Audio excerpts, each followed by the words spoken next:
successfully.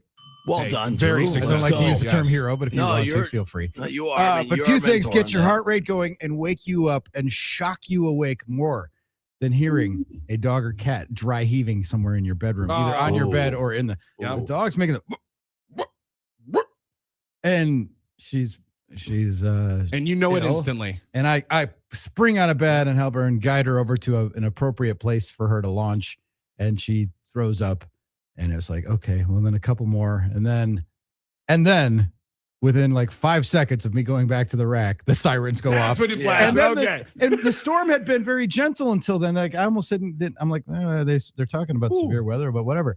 And then it hit. Like the sirens went off, and then it started to hit, and the winds came, and it was And then the dog really freaked out. I was gonna say then the dry heaving was the least of the dog's worries. But the dry heaving pet will shock you awake more than any coffee, energy drink. It's like a cattle prod or like putting the jumper cables on your nipples. Yeah, 100%. It'll jolt it back to life. You can go from Billy's grizzly bear hibernation, deep sleep to boom. Where is it? Like what's the Undertaker. So did anyone in your house wake up at all? That's a great question. You don't know. Apparently not. He wouldn't know. Well, you would have woken up, I think. If you.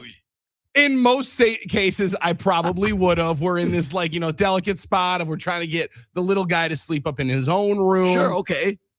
So I may or may not have been sleeping in the master bedroom alone. Oh, I got it. My wife is up making sure that he's okay. We're happens. Building out the bed. Yeah. So she may or may not have had both baby monitors upstairs with both. Nothing wrong with that. So I was kind of locked in solitude over there all by myself. And so for all intents and purposes, my wife may not have slept one bit last night. And the bad thing is I don't know. You haven't had the conversation. You'll get the word either way, one way or the other at some point from her. But I'm going to say this because she's not here, and that's okay. This is a safe she's space. definitely not listening. Awake or asleep. It's a safe space for us, right? And Lara's neither, right? Mm-hmm.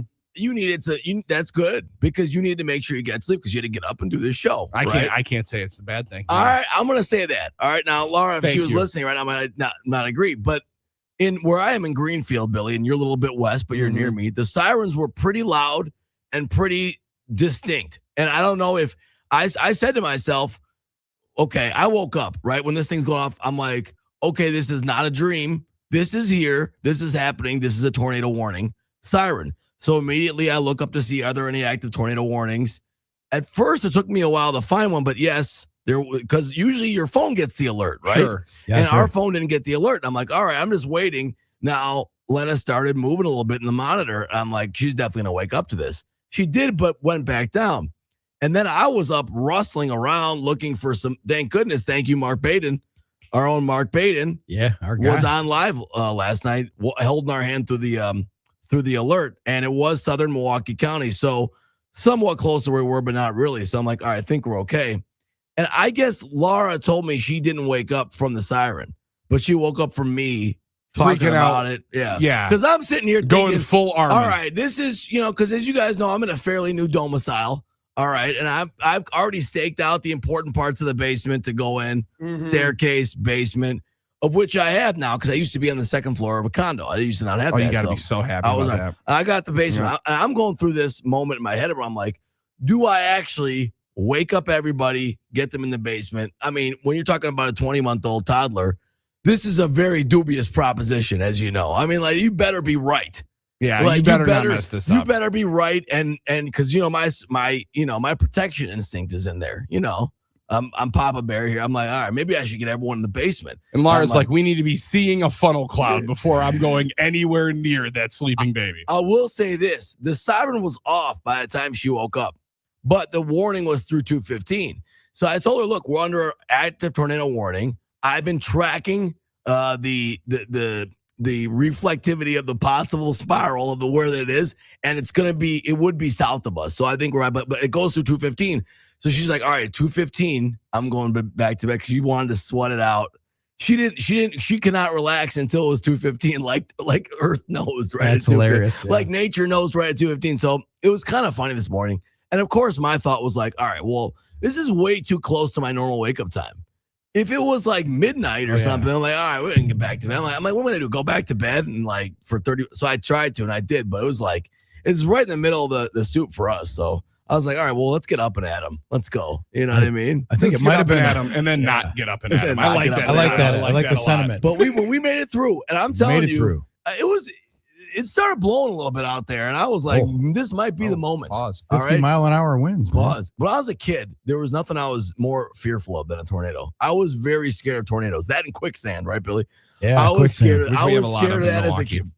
I was scared of that as a kid. I don't know why, but no, tornadoes did worry me. So I always knew to get ready to the basement and get my transistor radio. One reason you fall in love with radio as a young kid, to alert you of any storms and stuff like that. Now we got our phones now, so it's a little different. But so those of you, it was Ozaki, Washington, and Milwaukee parts that had the warning, and I feel like. So was the weather radio your first radio, Armen?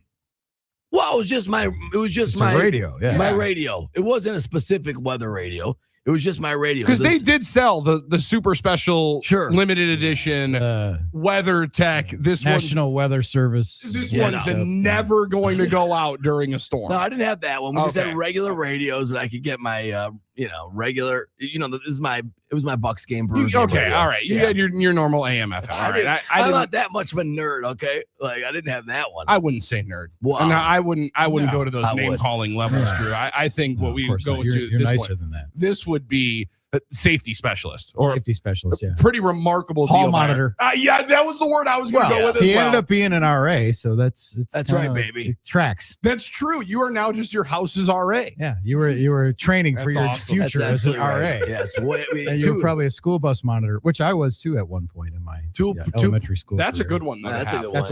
Got to wear the orange vest.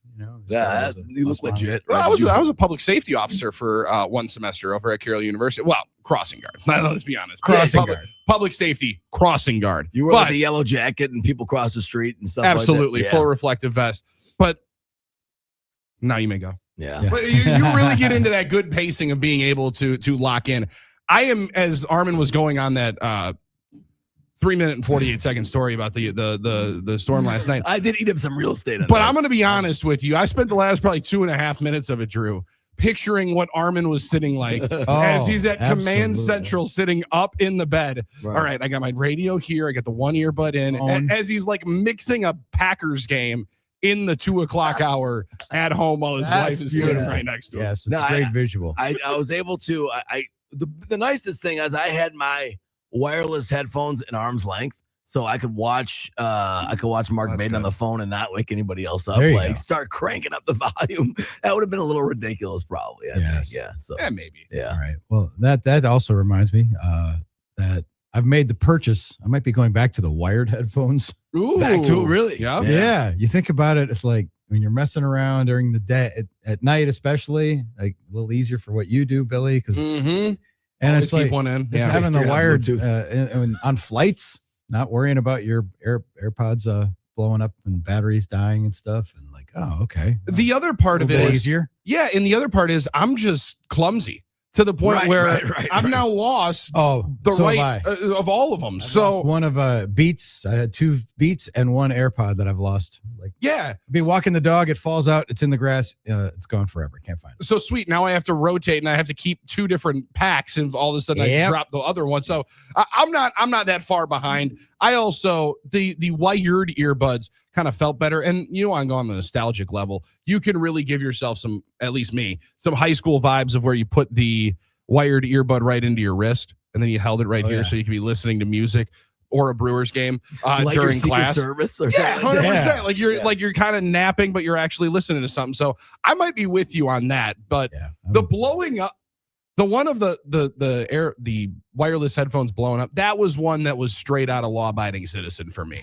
I was okay. Now maybe it is time to just go back to the skull candy. Well, listen, that's why I don't have Apple products. So there you go. Oh, there you go. No, I have headphones. Can that happen to those too? I don't want to get blown up on a plane. Who knows? Yeah. 877-794-1973 to the NicolaLaw.com. I can do it. And we survived. Now, a lot of folks are like, well, this is worse. Like, and when there's a blizzard and a snowstorm at night, if you lose power, you sleep right through it. It's quiet. Oh, that's fair. Yeah. Winter storms are silent affairs, and you can wake up to 15 inches of snow and say, oh, hell. Yeah, but they don't rip your house up. You didn't have to shovel this morning. And if you avoided tree damage or roof damage or hail damage to the shingles and siding, then you came out okay. Now, I understand that it was really bad up north of us towards Sheboygan and that corridor. Is Sheboygan officially our Oklahoma? Is that Tornado Alley, like Dodge County and Sheboygan County? I was going to say Dodge County just seems like it is a mainstay in every alert. Yeah, 100%. Or magnet for every alert is like, oh man, like around Elkhart Lake. Feels like that is the corridor. Dodge, and it feels like what was it about 15 years ago when Eagle had a bad tornado? Dodge, Jefferson, like those are it seems like that is the path. And now I live basically downtown, right? And and I've lived downtown before I moved to the suburbs, and now I'm back downtown. And it just seems like tornadoes don't hit downtown areas. I don't know if we're immune or if it's a building thing or what, wind patterns, but it's when's the last time you saw a tornado devastate a business district? Yeah, that's been a I think it was on Mythbusters once or something, but that's always people talk about how it's not that it couldn't happen. It's just unlikely to hasn't happened. And I think isn't there something for us at least in our city in Milwaukee, Lake Michigan regulating temperature or something like that. It's something about being right on the lake too. But you have water spouts on the lake sometimes. Yeah. So that could happen. Generally, yes, we don't have those concerns usually closer to the lake, southeastern Wisconsin. But you mentioned Dodge, Jefferson. Yeah. I just remember I was, I go to my dentist is in Eagle, right? So whenever I'm out there, they were talking once about the Eagle tornado that hit just, yesterday. They were talking about it. And it was like, man, I remember that. And it's like, yeah, that is sort of an area where, those things do tend to happen. So Tim on the talk and text line, sirens were going off by us with rotation a mile from our house in Dodge County.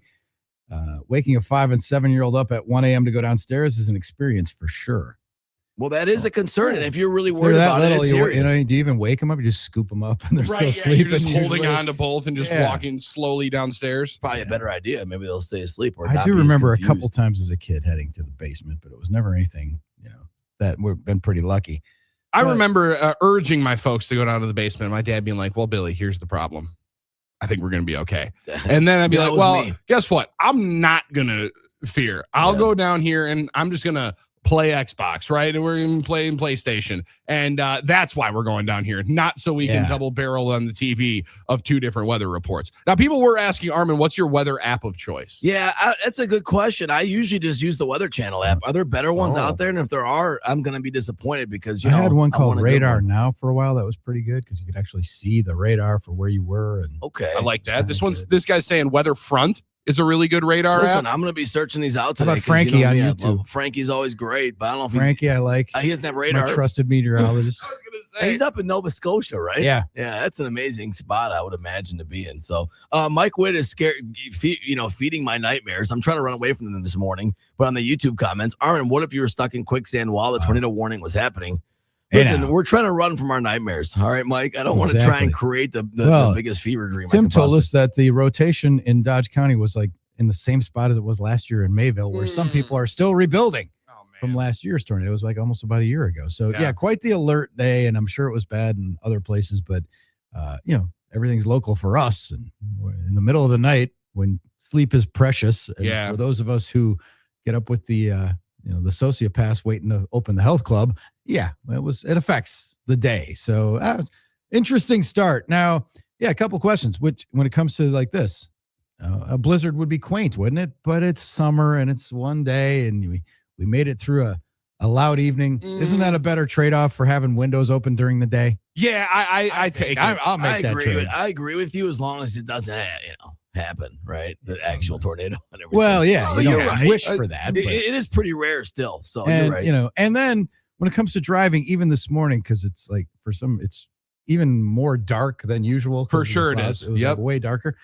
Can we figure something out like they have in Europe and you see it in Germany and Sweden and stuff? Can we figure something out to use glow-in-the-dark paint on lane lines? I'd love the idea because as long as it doesn't cause another shutdown on the orange barrel season. It's impossible to see lane lines when it's rainy and dark like this and slick wet. They just evaporate and it's like, we got to do a better job. No, you got a good point. Solar power something or a glow-in-the-dark lane lines. There's got to be some kind of indicators on the roadways, especially the freeways and the interstates. I've seen it in other countries in Europe. They're way ahead of us in terms of a lot of ways, like light rail and stuff. But for God's sake, Like that's a safety thing, and that would be that's a good one. Yeah, because there's few things that I remember from my tumultuous time trying to learn how to drive, but that was like one of the most nauseating moments was the behind the wheel when it did start pouring, and I'm like, I can't see absolutely anything. Sure, that's scary. Then I totally did think it would get better as you got more experience. Drew, narrator, it didn't get much better. It actually gets worse as your eyes get worse. So I'd be with you on that. It would just, can we do it while we're expanding the freeway? We're already doing Can we add into that being a part of the expanded freeway? You're right. Because there are roads. Let's do it before we get too far down the road. There are more roads starting to get fixed than ever finish getting fixed. Let me tell you, when I'm driving around, I don't know, is anything ever getting done? That's my final rant. Exactly. All right. Moments like last night. And Armen, everything relates to Seinfeld, but remember when Kramer created his own lane and painted over? Luxury lane. It's kind of what we're in when it's a free-for-all. When you're driving at a day like today, it's like completely, they're just gone. They're just a suggestion. Yeah. So I'm trying to so it's 3 lanes. So that's about the width of a car. That's about the width of a car. Like I'm trying to do the math. Like this is brutal. I think I should be able to fit This should be easier. For the taxes we pay, it should be easier to get around. I'm not going to argue side you on streets, that one. but the entire freeway, most of my drive to the Megaplex is freeway until I played chicken with Billy's dear friend Bambi. It was my day to play chicken at the driveway of the Megaplex. Son of a gun's got an absolute death wish. Oh my goodness! How about the turkey? I pulled in and I'm like, I'm not slowing down, and then he chickened out and ran away. So I won this round. I'm like, I win. Just be careful because I saw. You can't give into him. Can't give into him. And they will eventually run away, but just watch out. Those sandhill cranes won't. I saw a sandhill crane out here the other day, and get ready to cook one of those up because absolutely, the turkeys too sometimes. Ribeye of the sky. But the ribeye of the sky. You never heard that one? But the sandhill cranes. But the deer, Billy, it's usually your deer. It waits for you. Today it was waiting for me.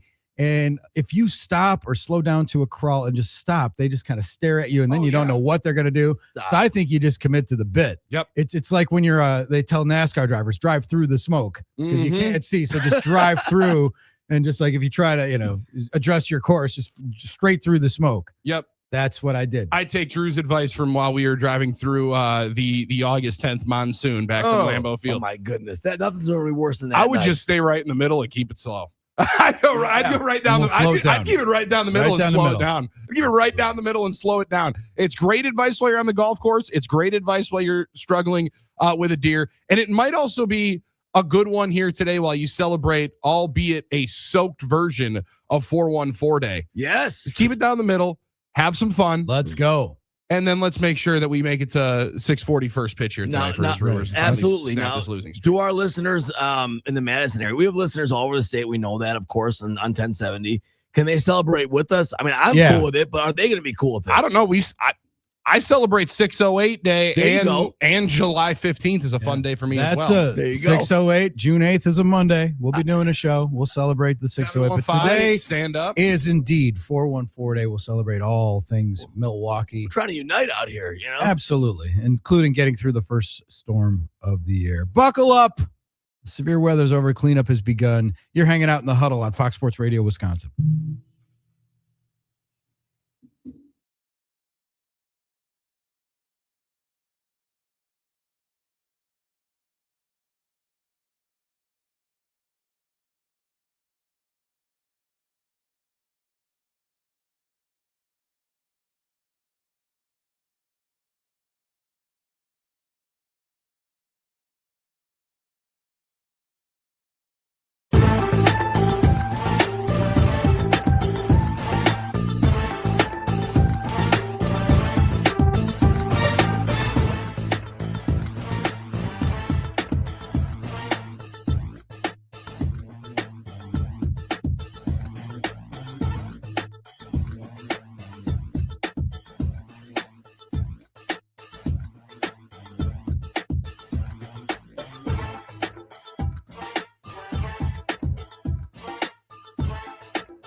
Huddled up on a Tuesday, Drew, Billy, and Armen.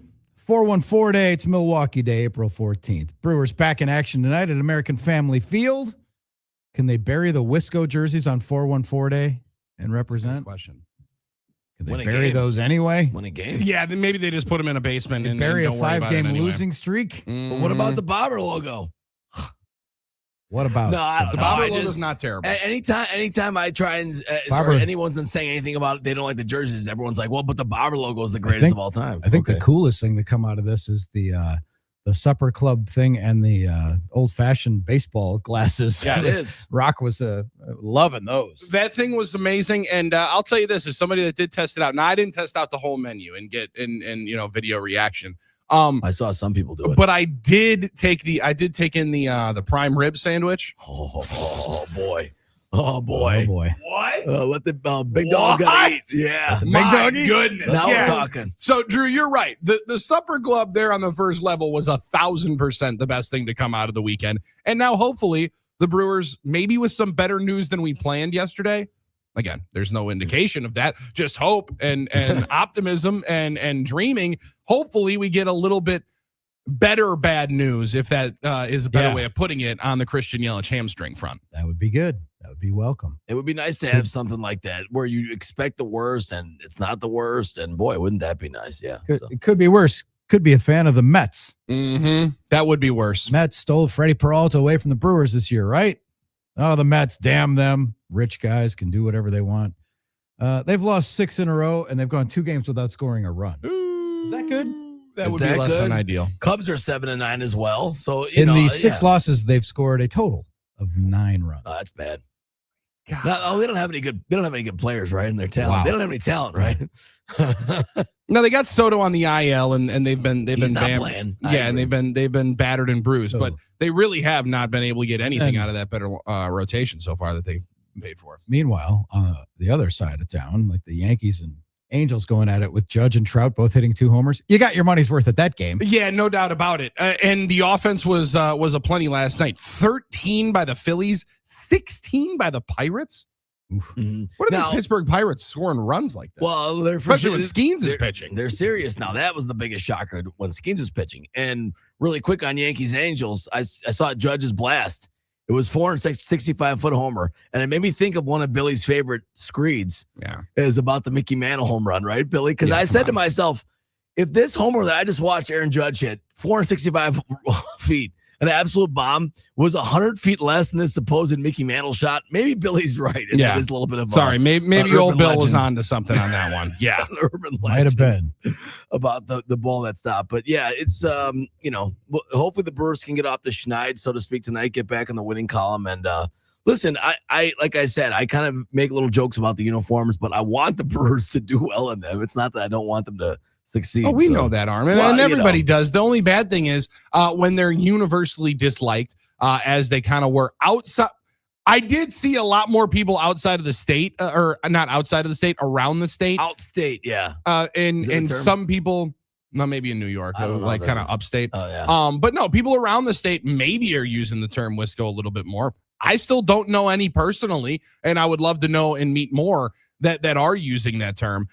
But they were kind of a hit from the hat perspective. It looked like some people were enjoying it more than anything. Again, Drew, if you just get a couple of wins, more than anything, runs in multiple innings of games. I think we're going to start with that. And luckily they buried those here tonight. Do they dare go back to the Brew Crew with the 414 cap tonight just to celebrate for 414 Day? That'd be all right. Or is that completely banished away as they don't want to bring those out and make people think about them? That's a good question. Or are they allowed to? Is on with the new? Yeah, are they allowed to? They have back Rubin. Inventory, maybe in the sale bin or something. They definitely should be available. Giving away T-shirts tonight for 414 Day. I know. I just don't know what our fanatics overlords require of us. Someone asked Michael Rubin if he's available to see if it's okay with Dad. I'm not really sure if we're allowed to, but yeah, that would be an ideal. It makes too much sense, Billy, to wear those uniforms today. I think it makes too much sense. Drew, you mentioned the Mets, and then seeing the highlight of Ohtani's at bat last night. They're down 4-0. Man, Craig Kimbrell pump fakes the pitch, and everybody has to walk out to go check. That is as bad as ever. Not only are they not scoring any runs, they actually can't even finish the pitch. Oh my God. Stewie was onto something during that Family Guy bit. Oh, I'm trying to think. Halloween is more of a letdown than being a Mets fan. Here's the first pitch, and the season's over. So, I mean, that's they can't even throw the first pitch. And Ohtani's like, wait a second. Did I really just watch this guy pump fake me a pitch on a 2-2? Did he think that was going to get us? A letdown than being a Mets fan. Opening day, and here's the first pitch, and the season's over. Great poll. Great call, man. That's a good call. Must have had a Mets writer on staff there, right? It's kind of one of my favorites. Yeah, that's some great stuff. I gotta find more Family Guy stuff in there. That's great. That's a good one to add to the repertoire. That's a good one. Bill. Now you're enjoying being back there on the board, huh? Yeah. It's. I mean, it is nice to have a little bit of control over. I'm gonna need you to show me the ropes because I'm getting my first call back over there. Really? Get out of here! I'm getting the call to the Thursday. You're to the sliding into Armen's side. Really? You're going to be on the other side of the glass? Billy, I'll miss you so much. Well, I know. You can go home again. You Billy, can, right? Yeah. So I just want to make sure I'm on my P's and Q's and making sure that nothing's wrong over there. You'll be fine. But because I can see the sparkle in your eye, how excited you are to be back home. And I'm kind of excited as well. It's cool to have a little bit of audio control, and play around. And I'm going to try not to talk about it as much as Rich Eisen. Yeah, that would be good. I'm going to try not to make the entire presentation about me being back in here. Did you guys catch any of this over the last couple of days? The Rich Eisen Celebration Sports Center? A lot of stuff. I thought they already did it. I didn't know. Yeah, I saw some coverage of it, but I don't watch Sports Center. Yeah, and I keep seeing every single clip of it, and I thought they did the exact same thing 6 months ago. Yeah, me too. But it's like another way of ESPN trying to nicely soft launch and welcome in. Hey, by the way, we own the NFL Network too. Yeah. We also now Ian Rappaport. How about you come to Bristol, Connecticut? Works for us. Yeah, how about we see Tom Pelissero? Why don't you come to Bristol, Connecticut? Slowly but surely, you're seeing as many people from that network and all the way over in LA starting to have to make inroads over to Bristol. And I'm fascinated to see how much they use Eisen. And hey, Rich Eisen is going to do SportsCenter again. Well, we now know that. All right, we've seen that. And guess what? I kind of think he's going to do it once a month if you continue to get some people to have a couple more eyeballs on it than the people that still are, Drew, like you and I used to watch SportsCenter when it kind of was necessary and mattered. My reaction to that is nothing to do with Rich Eisen's like, oh, SportsCenter's still a thing? Yeah. Who knew? That was once the flagship. That was one, and they had to pivot. Yeah, now it's the Stephen A. Smith network. Now it's, we just shovel money at McAfee and Stephen A. Smith. Mm-hmm. To your point, though, Billy, the function was there for it. Now, I think that's what it was for a lot of people. It was so functionally necessary that it that's what drove the product, right? And now because it isn't, they've had to change social it one media way or the other. And killed that. It killed a lot of things. Yeah, that's for sure. We did get McAfee to get the Shams conversation. Oh my yesterday, goodness! fellas. Let's start. Are we starting this now? Oh my goodness! My goodness! Well, you want to talk about little childish work on television? Now, Pat's show might be the most childish one on national television by design, right? 100% by design, yeah.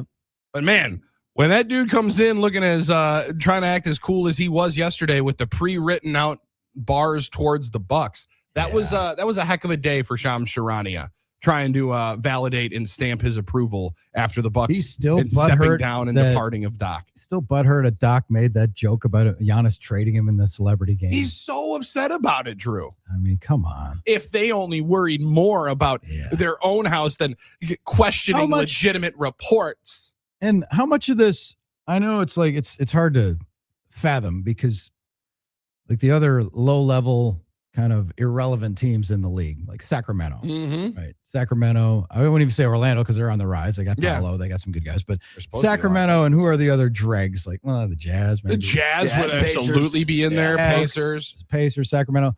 Like, there's not that animal. They don't have the star player and the story that like you should be irrelevant except for this guy. Therefore, we want to peel this guy away from you and put you back where you belong. Yeah, kind of. There's that attitude of it, and I wonder how much of that is because. It just, Eden's Lazary, the Bucks kind of run a tight ship that way, I think. And that, I don't think John Horst plays ball.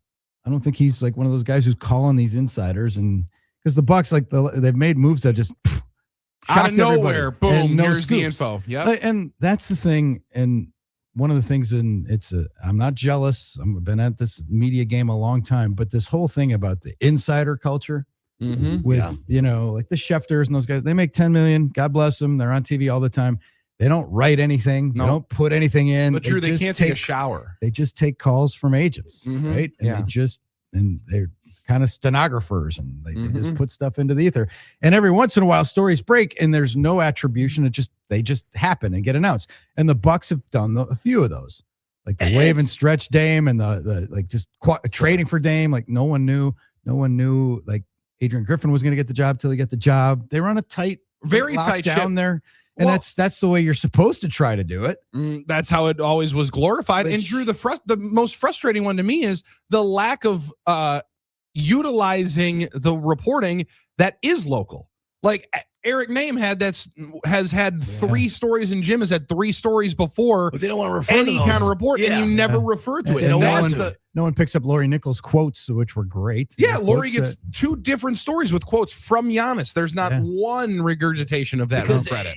And there is to this, and I know at the risk of sounding like a homer, it's like if it happens in Milwaukee, it's not really real or doesn't count or doesn't matter unless we report it, unless what we say matters. There's a little main character syndrome with them and with these reporters a little bit, where they start taking stuff personally. They feel personally wrong. And that's the thing and that's where these insiders become brand celebrities, like their own thing. Oh yeah, maybe just ask them. Maybe it started with Simmons, and then it became like because the Sports Center guys like Oberman and Patrick were at the top of their game, and ESPN still tried to keep a boot on their neck and not let them be too big personality and have fun. Too much 100%. money. And now they've gone the other way completely, where it's like McAfee could take a dump on the boss's desk and they'll give him a raise. Throw your podcast logo up here and make sure everybody goes to your website. Yeah, it's just we've come to this, and that's why Diana Rossini has a weekend getaway, and it's like national news. Like, boy, here we go on that. It is. I mean, it's tabloid news. That's the soup that we're in. Like, why did we let that get metastasized to that? It used to be like you didn't care, who the byline was. You didn't, now it almost matters more about who the byline is. And let's be honest, as a society, we kind of like a little drama when it comes to that, and the prurient interest is what they used to say. I mean, we've met the enemy, and it is us. That is humanity. Okay, yeah. There's something to that, but you're right. Now these guys know that, like, hey, they're stars in that sense. And Skip became that. All those guys started to become that. Windhorse has been that guy for a while. Woj became Woj bomb guy. Shams now wants to be that guy. So there's a little bit to that. There's not a lot to that. Woj is like an artist. People appreciate his work more when he's gone. Yeah. I thought I did think the Rossini, as you mentioned, story with Vrabel was going to die down. Drew, it ain't. Can they find somebody to help them with their PR? Oh, it's just bad. It might be the worst handled moment of all time. It's up there. And now he's got to face reporters at some point, and he's ducking, and it's like, dude, you're gonna have to, But I thought it was laughable. Yeah. I thought anybody's questioning if this is laughable. Well, then, Mike, why don't you go laugh in their face at the pre-draft press conference? That's the thing. Well, at this point, if it is laughable, you would have got in front of somebody by now. At least I would have. I'm just looking for the other friends. Bucks looking for a coach. UW looking for an AD. A lot of people looking for their power. That's off. Chris and Lodi, we're thinking of you out there. He told us he has no power. Glad you're hanging out with us today and every day on the Huddle, Fox Sports Radio, Wisconsin.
we're kind of similar where we were last year as far as Giannis, as far as last summer, where the Bucks will get a bunch of calls. They're going to get a bunch of offers. They already went through negotiations for Giannis in February as far as trade talks. They're probably going to revisit a lot of those same conversations with teams like Minnesota and Golden State and Miami and the Knicks. We'll see how the playoffs shake out. That's going to have a big part in all this. But listen, the reality of everything in Milwaukee is this. If they spent as much time dealing with their own internal dynamics and problems as they do responding to accurate reports, they wouldn't be in the mess that they're in right now. Well scripted, Shams. There we Shams go. Charania on the Pat McAfee show. Oh my God! Like The Rock writing his promo out on his wrist. Revenge of the Nerds. Totally right. I mean, it's scripted. We got the Revenge of the Nerds. I did flash back though, because it's very similar to something that Jeremy Burnitz once told me in the Brewers clubhouse. Oh, come on now. He was ripping the management of the Brewers at the time. And he said, if they spend half as much time trying to make this team better than they do worrying about what you and Hardy Corp put in your stupid newspaper, we'd be a lot better off around here. Well, hold on. He was defending the writers? And I laughed my ass Hardy off. Corp. You and Hardy Corp. Oh my God, that's awesome. so cool. That was a good one from Jeremy. That made me laugh. Yeah, see, that's what you got to do what Pat did, Drew, where you had to probably bite the tongue real hard and not be able to let that go. Okay, you let that one fly. I just said, like, I wish we had that impact. He's Make like, the no, team they better. worry about what you guys put in that crap paper of yours. Oh, that's so good. The problem is when you say that, you kind of tell me you are part of the team. Like you are. Now, he was really good. So he's probably thinking, other players should be as good as me. The old T-Rex Pennebaker syndrome. That's a Mr. 3000 reference for all you big Mr. 3000 fans out there. You're the only one. My son 3 hours asked at me the if there's box any office. movies about the Brewers. And I you said told him yes. no. No, you said, come on. No, I told him no. I'm not putting him through watching Mr. 3000. You're doing a good service as a father. You got to. Yeah. I remember almost nothing about that movie except the night that they filmed the scene in the press I box remember a with lot. Angela Bassett. Was the night that Randall Simon hit the sausage. That was, yeah. I was working that night. It was the night. Yeah. There was movie cables and stuff everywhere. It was such a So pain is in that the why ass. we had such great video of it? No, Because I mean it wasn't really. a bunch of different angles of that. Well, it was on TV. I mean, They were just shooting and she was standing up in the press box. I think she was cheering and stuff. But they filmed that scene that night. yeah. Well, you shouldn't. You got to be careful. That If was you're Randall Simon being a attacking. reporter cheering in the press box. The infamous Mandy Block was the racing song. Mandy Block. I was there on my off day, and then that thing happened, and I had to write like No 2 longer or 3 off. stories on it. Yeah, I was like, ended up getting a breaking news award from the Associated Press sports editors. Let's go. Come on, that's our own I'm Rolls. supposed to be off That's today. I'm our just here guy. getting stuff from my Sunday notebook. I'm not even. This is like from the movie Clerks, another old reference. Yeah. I'm not even supposed to be here, and here I am working. Now, how on earth you do that on your day off? Can we not get Drew one? Could it not have gotten Drew one of these insider jobs? Because he could have been able to do that while showering. Yeah. Drew could have been doing it while he's showering. Yeah. Like all these guys say, I can't even take a shower. My goodness. And even by the way, this is like pre-social media, I mean, there was texting, I guess, but where he actually had to do work and actually have the shower phone. There's no work yeah. really. And again, obviously there's people that are telling him information, and congratulations to him for grinding his way over all the way into the position he's in. Because you don't get there by accident. You shake the right hands. You shake the right hands in a lot grind. of He instances. did. He No doubt grind about it. and he's Yes. making his $8 to $10 million a year, whatever he's making, to tweet news about the NBA that people like. Okay. Yeah, and it's really, really cool. And he got to feel like he got validated yesterday. Good cut by Armen on the audio there, because the McAfee boys did have their fun with the canned quotes from Shams a little bit later on. We could have gone with more, but I don't want to eat the whole show. Yeah, up don't here, give but him. We don't need to give him that oxygen. Also, I never know if they're going to swear on that. Well, show. that's what I was going to say. It was a very good cut by you. Because I believe Well one done. came very quickly after that. Well done. Stuff you'll be learning here. You Billy. can reach us on the NicoletLaw.com talking text line 877-794-1973. Still the same phone number.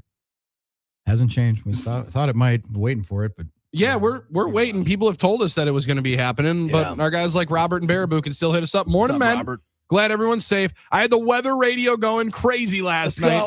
Let's go, Robert. Prairie du Sac and Sauk City area got heavy damage, roof and tree damage. That was only 2 out of 5 last night. Tonight, level 3 out of 5. Hang on, go Brewers. Wait a minute, we're not out of this thing yet. it's going to be another round. Yeah. I got the text from my mother who's Buckle up, watching kiddos. the Weather Channel 1,800 miles away in Florida. Just so you know, you're going to get some more here tonight. And that's almost like enjoyment watching for the pain. Yeah, a little bit. It almost feels like me tapping in on a post-game show when a team has a disappointing, brutal end to their season, Drew. Yeah. That feels like you're just trying to tap in on a little bit of the misery, which I appreciate. Like when that's where I get it from. When we have a tough playoff loss, it's like the guys going to Twitter to list off the most devastating playoff losses for Wisconsin. Rip that scab open a little bit. Make it fetishize it a little bit. Yeah, it's going to be tough. Just everyone stay safe out there. Janny and Appleton, I lived in Oklahoma, guys, the actual Tornado Alley for 10 years. Try getting a 3 and 1 year old into the bathtub, no basement. And just for fun, let's pretend we're in a tent and we have to put a mattress over our heads. It's a nightmare. Janny, we're glad you're here now and not in Oklahoma. All right. And that's not the first time I've talked about that place. So, yeah, honestly, that might be the best critique we've had of Oklahoma. I heard that you're just going to put your livelihood in danger. How are you going to be in Tornado Alley in Oklahoma and they don't build houses with basements? Sounds like Oklahoma. You know what I mean? Mm-hmm. Yeah. Yep. All right. We're off and running. We're going to do some buying and selling as we move forward. Scheduled to appear today at 7:30. Rock. Come on now. Scheduled to appear. Capital schedule. We'll see. Hopefully he will. He's recovering from the storms too. I'm sure Rupert wasn't happy last night. I was going to say, I can't imagine anybody with pooches was happy last night. There were a lot of scared dogs around this place. When my dog gets scared, she tries to sleep on my head. Not good for me. Just literally on the pillow. Move over. The pillow. All right. You've stumbled into the Huddle on Fox Sports Radio, Wisconsin.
I'm Doug Russell. It was a shocking story when it first broke, but when you look closer at Chris McIntosh leaving his AD post at Wisconsin, maybe it looks like something that shouldn't be entirely surprising. After all, the job has changed considerably over the last 20 years, and the NIL era of the last 3 to 4 years has really accelerated what has become primarily a fundraising position. As McIntosh leaves, football general manager Marcus Sedbury becomes the interim AD. The Bucs are in the market for a new head coach. As expected, Doc Rivers stepped down officially Monday morning. The play-in tournament, meanwhile, begins tonight. It'll be the Hornets taking on the Heat.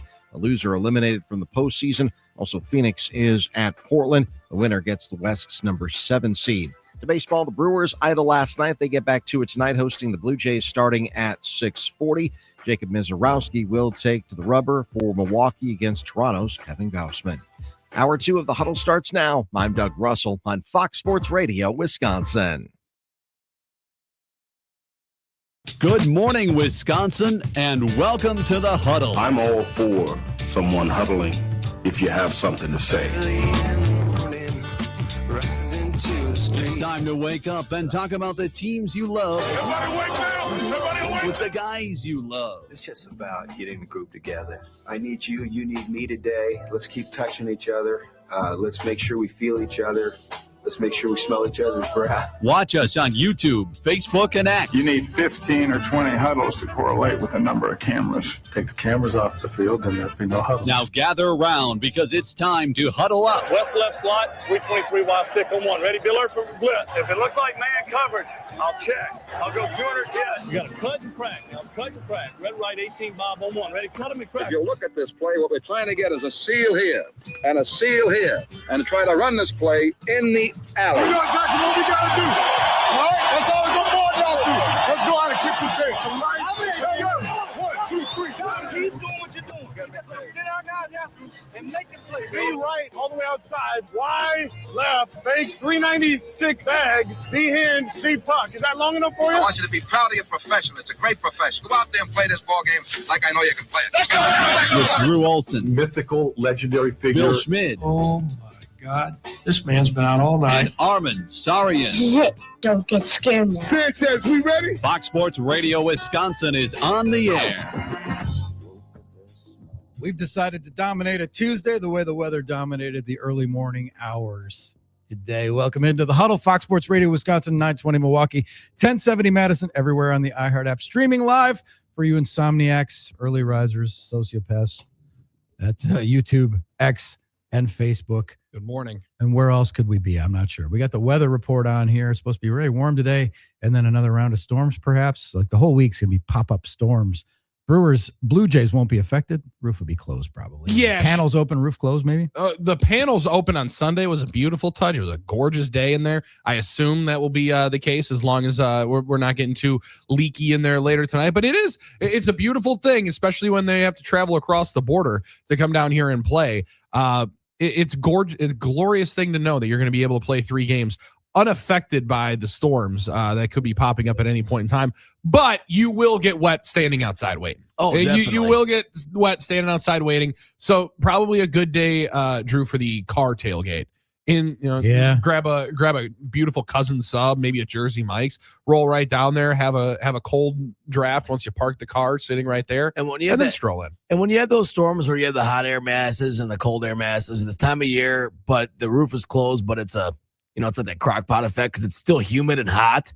It's going to get stanky in there. It's going to get stanky. I mean, because people, we're talking about a lot of the heat and the humidity with people sweating, but why are you jackets calling and people shirts. masses? No, the masses, the people. Yeah, air masses. Wow, that's kind of rude of you. I meant the masses in the air. They're like human beings. The climate masses. That's what I meant by that, Billy. What are you talking about? But what are you talking about? No, there's going to be some ripe individuals in that thing because it's going to get sweaty, but people are going to have like sweatshirts and jackets. It's going to get stanky.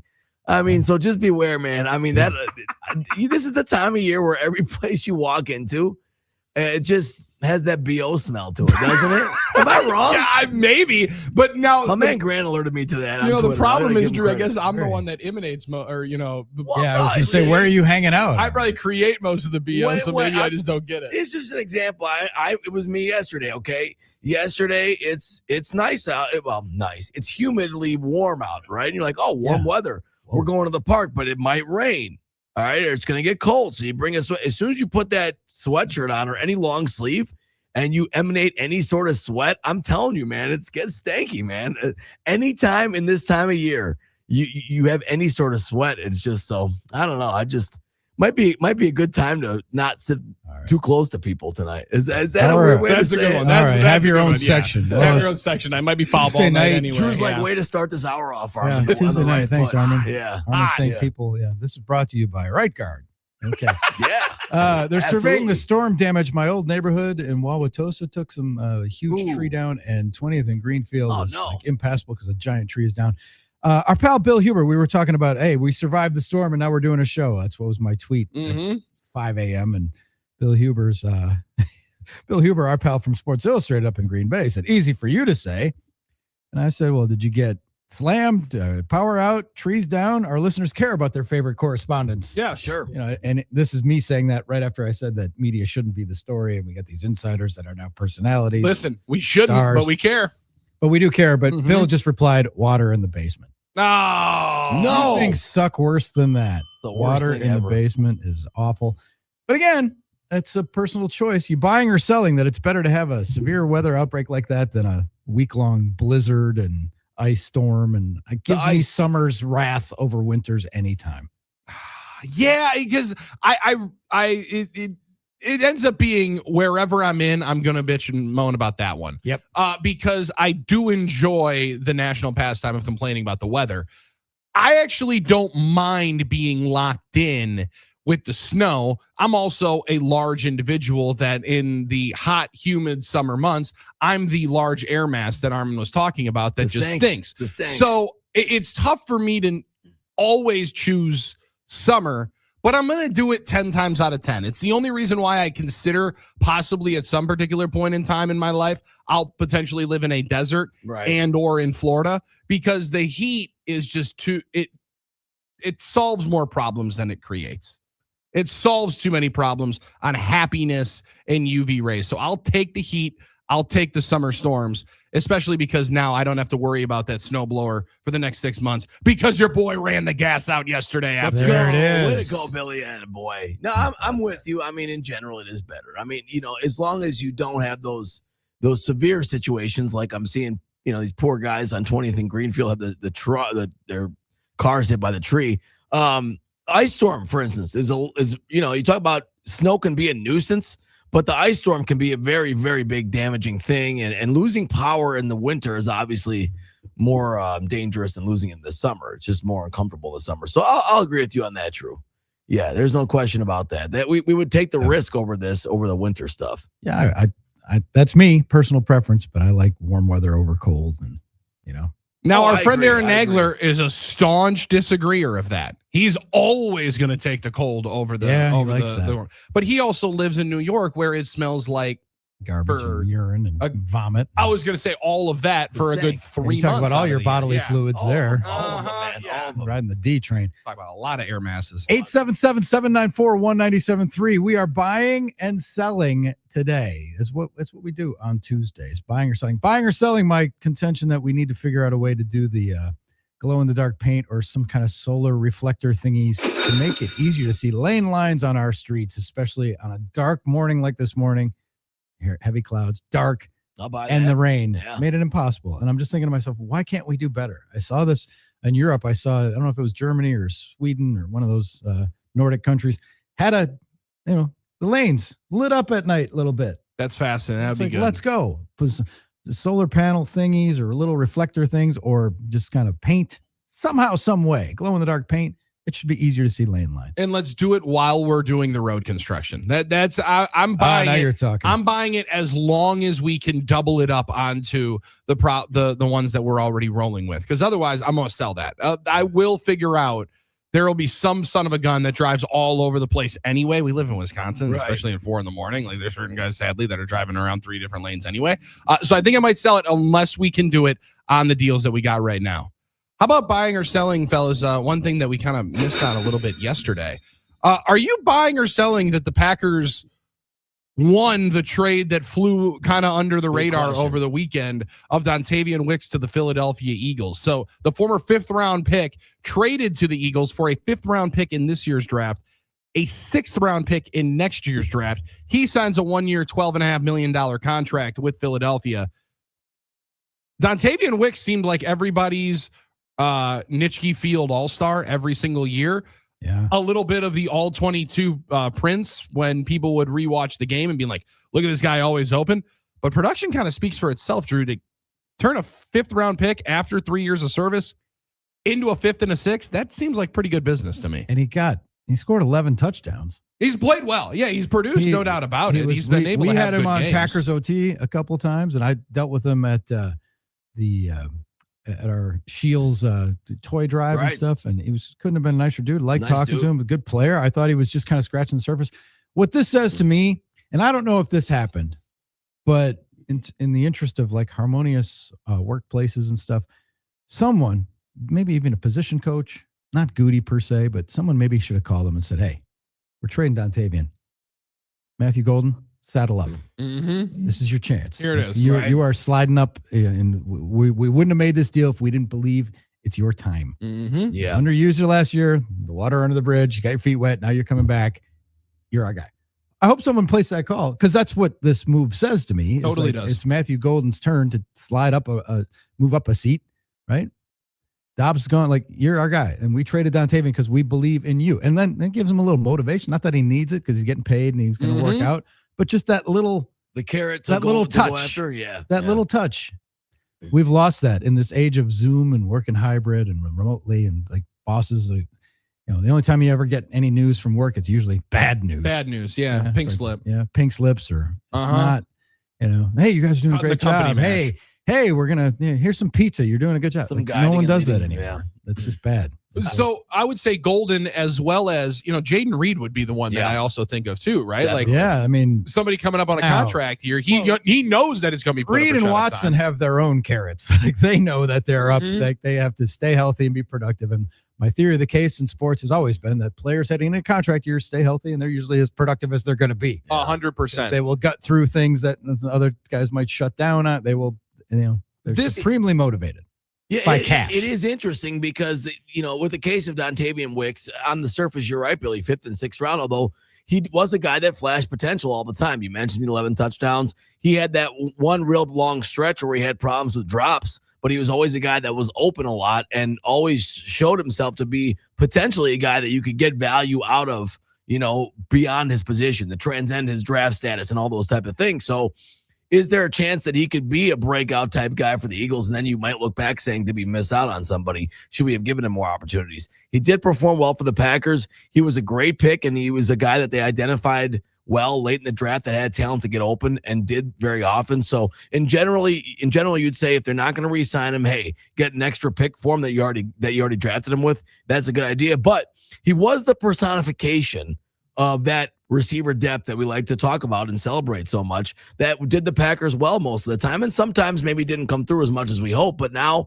we'll see how that depth is changing or gets tested, or what the landscape looks like for the receivers. You might not think of them as, you lose a Dobbs, you lose a Wicks. So you might think to yourself, well, maybe we're not as deep as we once were. We'll see how that all shakes out. Yeah, it was two off seasons ago, 2 training camps ago, where the main refrain was, you don't need a number 1 receiver. You got 4 twos. You got 4 twos. Right. You got 4 twos. Well, 2 of those twos have now been removed from the equation, because maybe you do need a real number 1. And Sean Mannion obviously must like something about Dontavian Wicks, and Howie Roseman always likes a deal. And this is one where you can forecast that he can have better play ahead of him. Drew, I think Matthew Golden is 1,000% in line for a big bump here. I sure would hope that Savion Williams does, outside of maybe some A-gap end arounds. Yeah. Let's see if he can play into the receiver room a little bit. And I also think this opens up the fact that they very much could take a receiver earlier than people would anticipate coming up next week. Or does Bo Melton get more burn at wide receiver and shelve the cornerback experience? Well, see, that's the thing. Is that what's going to happen here? Because we know how the organization feels about Bo. And you think to yourself, well, we all this depth. Bo doesn't need to play, but he was out there in big moments a lot. So who knows what's going to happen in that sense. Well, and could Dontavian Wicks be one of the guys that was a little unhappy with their roles and a little bit loud about it? Might have been. I think it stands to reason. I mean, Dobbs, if him, you feel you have potential, basically everybody I had in that camp is probably gone. It's probably gone now. Yeah, because last week or a couple of weeks ago at the breakfast, it was like, are any of those guys still in your building? Yeah, maybe. Not for long. Not for long. NFL, not for long. Hold on. 877-794-1973. Buying or selling, it can be anything. Just hit us up with your creative propositions, if you will. You buying or selling that the Bucs' next coach will be someone who has worked in the organization before, and by that I'm looking at Darvin Ham, Taylor, Sean Sweeney, and Taylor Jenkins. I'll buy it, or I'll add a caveat into that. Someone with local ties. How about that? Maybe someone with somewhat of a local tie, even Tom if they Crean? weren't a Buck. Yeah, you want Tom Crean to coach. I didn't even, honestly wasn't even thinking about him. His name has been Cassell mentioned, or though. Karan, but it has been mentioned weirdly to me. Cassell, I think he's better fit for like Akron right now, or like St. Louis, or that type of stage, a MAC team. Well, or college didn't work out last time very well for him. Maybe we're going to try it in the NBA. Except for Ants. I mean, yeah, I agree. Listen, I think it would be great to get Taylor Jenkins. I've liked him for a long time. Will he be the one? I mean, you have to. A buddy of mine said, I wish the Bucs would actually have a coach that would fit their fit the system of what their talent is or what the team they are. And I'm like, I don't think we know what kind of team they are. Yeah, I think that's part of the Calipari problem. situation. Yeah. I talked to the team. There is no team. There is no team. Right. So who knows who that's going to be? So I think you have to get a guy who you believe in that can work with young guys. And you can't really consider anything until you know what's going to happen with Giannis, though, right? About what type of team it'll be. Now, that was the part when I heard the names and Sean Sweeney's name get brought up. Again, Sean Sweeney, good NBA coach, deserves maybe a chance. It seemed like, Drew, did it appear that they're still trying to make sure that the guy has some kind of connection to Giannis? Does it look like they're still trying to hold out the fact of like, hey, what if we put this guy as the head coach? Maybe that signs the extension. Like, I kind of thought they'd be a little bit out of the game of trying to curry some favor towards 34. But when I read those names, that was the first thing that came up to my mind, was that we're still going to try to make sure that it's somebody who local ties maybe, but more of a Giannis tie is what we're worried about. Yeah. Which I don't know is great business, but it kind of seemed like they're like, we got to see if he's in there. Put in there that would change. I don't think you can change that mind now. I don't think unless you name Thanasis the coach. I don't know how you. Well, very true. But Sean was Curry, one of the main guys that he was always. It was his guy, and I think he credited a lot of the player development over there. Maybe. Or I think Nori, the assistant coach up in Minnesota, from what I've remembered, he got a ton of pub when Chris Finch was out with his knee injury and was basically coaching through the playoffs. You would think that he would get a look, but it seemed like all the guys that names immediately came up had some kind of tie to Giannis. And that to me made me wonder. Well, I mean, if you were on Bud's staff, you're going to have a tie to Giannis. Yeah, but more than just on the staff. Sean Sweeney was his dude, and Taylor Sean Sweeney Jenkins was his guy. Seemed like his guy. I just thought I was going to anticipate seeing names from around the league, not just former Milwaukee guys. Yeah, and who knows if that's a real list or not, or if that's a legitimate because I still don't know if the Bucs know what they're going to do, but. I guess I have to ask the question. If your goal was to curry favor with Giannis, why were you making him mad by not letting him play? I understand there's a value in it or a motivation in it. That's water under the bridge now. Yeah, well, okay. I just think it right. Well, no, I mean, short-sighted thinking though. But you can't go back and fix that. That's true. Right. So if you are the ownership group and you're still going into the offseason with number one objective being Giannis. We end here on October 2nd with him signing a 4-year Supermax extension. Yeah. Then, what we did there was not what you wanted. We apologize. We're not always going to be able to do what you want, but this is going to be better for us all in the long run. Right. I mean, you can make that case. Yeah, you can make that case that could be the way that they sold it to him. And at some point, we're going to have to forget what happened and roll on. And move on. I don't know if maybe that's the course that they're trying to go with some of those names. That's the question, right? Is that the course? Well, I'm curious to see that as well. All right, I have a quick buy or sell, guys, before the break. Buy or sell. This is for both of you. The question is, do you believe I'm being sincere when I say I actually feel bad for Tyrese Haliburton? Because I don't know if you guys noticed, he had a weight gain. He's fat. He's Tyrese Halliburton now, or fat Tyrese Halliburton. Tyrese Halliburger. But Halliburger's that's the other one. No, it's serious because of the medication he's had for shingles. He had contracted shingles. I don't know. Everything I read about shingles, that's one thing that's always scared me. Everyone talks about how it's like one of the worst things you can ever get. And he's got it on his face. It's rough, man. I don't wish that upon anybody. I always like to, I always make fun of him and I always try and throw shade at him, but I don't wish that on anybody. So I really feel bad for Tyrese Halliburton. I hope you're feeling better soon. Do you believe me, buy or sell, that I'm being sincere? I am being sincere. I'm just telling you guys that. But that's rough. Yeah, shingles, man. Okay. Shingles is bad. That's rough. Yeah, I've witnessed enough people have shingles where I don't wish that upon Some had anybody. them, like around the eyes and stuff. Well, that's where should it get the sounded like vaccine. it was face for him, and he said that he actually lost, and you could see it while he was on with Pat yesterday. He's lost like part of his eyebrow. He did. He It lost basically part of his gone with it. eyebrow. So, like- and that can be a serious thing. Some people have had vision problems from it. I don't know. I don't know. I've considered getting the Shingrix, man, the vaccine. They don't recommend. I'm getting old now though, but they don't recommend it unless you're older. But man, that seems like one thing. Well, I you don't wanna are get. older. I'm an old man now. Yeah, man. Yeah, It's worth the vaccines work. I got bad And news for you. You might be old now. The shingles vaccine is a 2-course vaccine. You got to go in like once, and then 2 weeks Once later, you got to go to get another shot. It is. And then I remember our pal Mark Baden, who was up all last night. He got a reaction so bad to the shot that he was laid up for 2 days. Well, see, that's the thing. But Most people are afraid of the reaction. I guess I get that because you think, well, am I going to get this? But it's probably one of those things you'd be happy you did one day, and you don't know you'll be happy you did because it prevents it. Every time I hear a story of anybody, people close to me. Well, did you have chicken pox? I did. Okay. Am I clear then, or does that mean No, the that's opposite? generally what potentially leads to shingles. I don't want that. I think if you had chicken pox at one point in your life, you're more prone to having shingles later in your life. Still have the virus in you. Yeah, you can still have. So I'd take it. That's right. I do Tyrese believe is you all though. right. Let me go to the. I know you answered the buy I or did. sell question I did. yourself. I do believe you. You didn't want to see Tyrese Halliburton getting shingles because you know what? He's a big man over there. I didn't think Tyrese Halliburton would have to take Ozempic, but that's probably on his bingo card in a couple of weeks. Yeah, well, or he goes and flies over to Europe, wherever Luka was at, and thins out. And That's right. Get rehab in 2 weeks. He can Or play in the playoffs. he could go to GameDayMen'sHealth.com Come on where they now. help you in all kinds of regards. Yes, that's right. GameDayMen'sHealth.com. Find the clinic nearest you. Schedule that no obligation consult. Go in, 45 minutes blood test consult. They can help you with a testosterone replacement therapy. Men lose testosterone as they age after about age 25, 30. It's going down every year. Think about it. It's the reverse of if you lose a couple percentage points of testosterone every year. What's the big deal? What's the big deal if you just gain 2 pounds a year? Well, what are you looking at 10 years later? You're that 20 bad boy pounds heavier. So, yes, take advantage of that. Go to GameDayMen'sHealth.com. They are leaders now in peptides. They can find you a peptide cocktail that's going to work for you. That is the new cutting edge of nutrition. I hear about it all the time from the guys throwing big weights around at the gym. Peptide guys are huge. What's your stack like? And it's all legal and it's all monitored. Check out GameDayMen'sHealth.com. Get back in the game with Game Day Men's Health. Halftime of our game today. Scott Dolphin is going to pop on in next. You're in the Huddle, Fox Sports Radio, Wisconsin.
Continuing the Huddle, Fox Sports Radio, Wisconsin, 920 Milwaukee, 1070 Madison, everywhere on that iHeart app and streaming live on YouTube, Facebook, and X. And if you're streaming us right now, you can see Scott Dolphin from the country station down the hall, FM 106.com. Hello, Dolph. What's up, fellas? Happy 414 Day for those of you that celebrate in the Milwaukee We celebrate area. big time. Love our city. A lot of civic pride. My buddy Fred does the 414 merch. He was the first guy to start doing that kind of stuff. All right.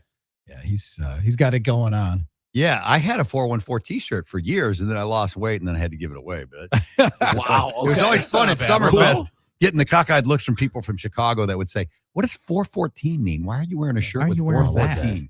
Yeah, that was always fun. Their day is March 12th, and we didn't observe it. Yeah, no one does. No one cares about their March. No one cares about them. No one names their highways after people. Or the dirty 630. We were saying, Dolph, many folks were awakened by the storms, by the sirens, scrambling to look at their phones and maybe turn on the TV like Armen, have that companion, right? To find out what was going on. And so they realized what it's like to be us when you wake up at 2 routinely to say, oh, good, I got another hour to sleep. Or, oh, good, Of course, I felt so cheated today. I heard the tornado sirens going off, and I look and it was 1:35 or something like that. That's I'm right. like, man, come on. So I did the same thing you did, Armen. I got up, I turned on, and all the meteorologists were live at that time, showing this thing bearing down on Milwaukee. And then after it was over, I'm like, well, I could try to go back to bed, and I tried. It didn't work. Did not work. So Baden stayed in full suit. Like I thought they'd go Kornacki and take the jacket off. That would have been sleeves. good. Yes. Now we're really working. Casual. Just to show them that you're working With the through khakis. the night type of thing. Yeah, absolutely. Or throw on maybe the station polo because Station polo, tracksuit. They should have a tracksuit for the overnight weather storms. I think that's a better one. Yeah. Now we're getting into the sidelines here. Maybe a robe. And maybe a robe with the station logo on it. It's nice that we've adjusted as a society to be like, accept that. Like, if he was wearing like Hoka's or other sneakers with the suit, I think we'd all be cool because we know he's moving fast on the set. But in 1992, we would have been why is Paul Joseph not wearing dress? Why is he not wearing cap toe Oxfords? It's a little bit like, they had the Battle of the Badges at the Admirals game on Saturday, police fire. Well, sports and weather, there's conflict built in, right? So I came into the TV side. I dabble in the TV side, and I lived it with Dan Needles always bitching. Why does weather get so much time?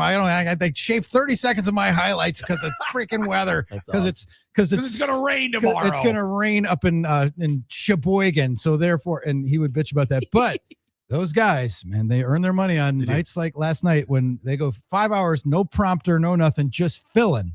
And just rolling because they're such nerds and they're such pros. Nerds. They're good at what they do. There are people who sit at the anchor desk that, the old line is, couldn't ad-lib a fart at a bean dinner. Mm-hmm. Like if it's not in the prompter, like I had nothing to say. Yep. Yeah, you can't riff and vamp on a story. Sure. Some people in the business because it's not what they do, right? Well, other people never have a prompter, never have a script. They have a green screen. A green screen, and they got the little thing, the little remote that changes the graphics behind them, and they orchestrate their own thing. Props to them. Not easy. Well, I learned everything I needed to know about anchors on Anchorman. Obviously, right. Go F yourself, San Diego. I mean, if it's on the prompter, sorry, I said it. Camblin, yeah, of course. They're going to read it. Yeah.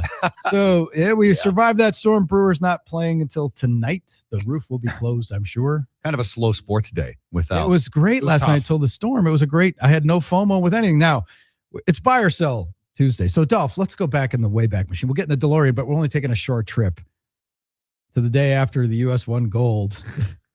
Billy, were you hard down watching the Flyers punch their playoff ticket last night? Were you hard down? My team was already in. Golden Knights clinched their spot on Saturday night with a win. Right now, they are 11-1 to win the Stanley Cup final. We also didn't monitor Shanna's Sabres. Hey, Sabres into the playoffs finally. Yeah, they have stunk on ice for almost 2 decades. Yeah, and now they're back in the playoffs. They're in the playoffs. Meanwhile, our Preds.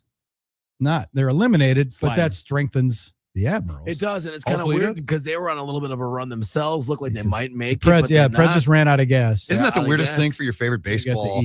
And now for us, it's Nashville being eliminated. That means the Admirals will be better. In baseball, it's the opposite.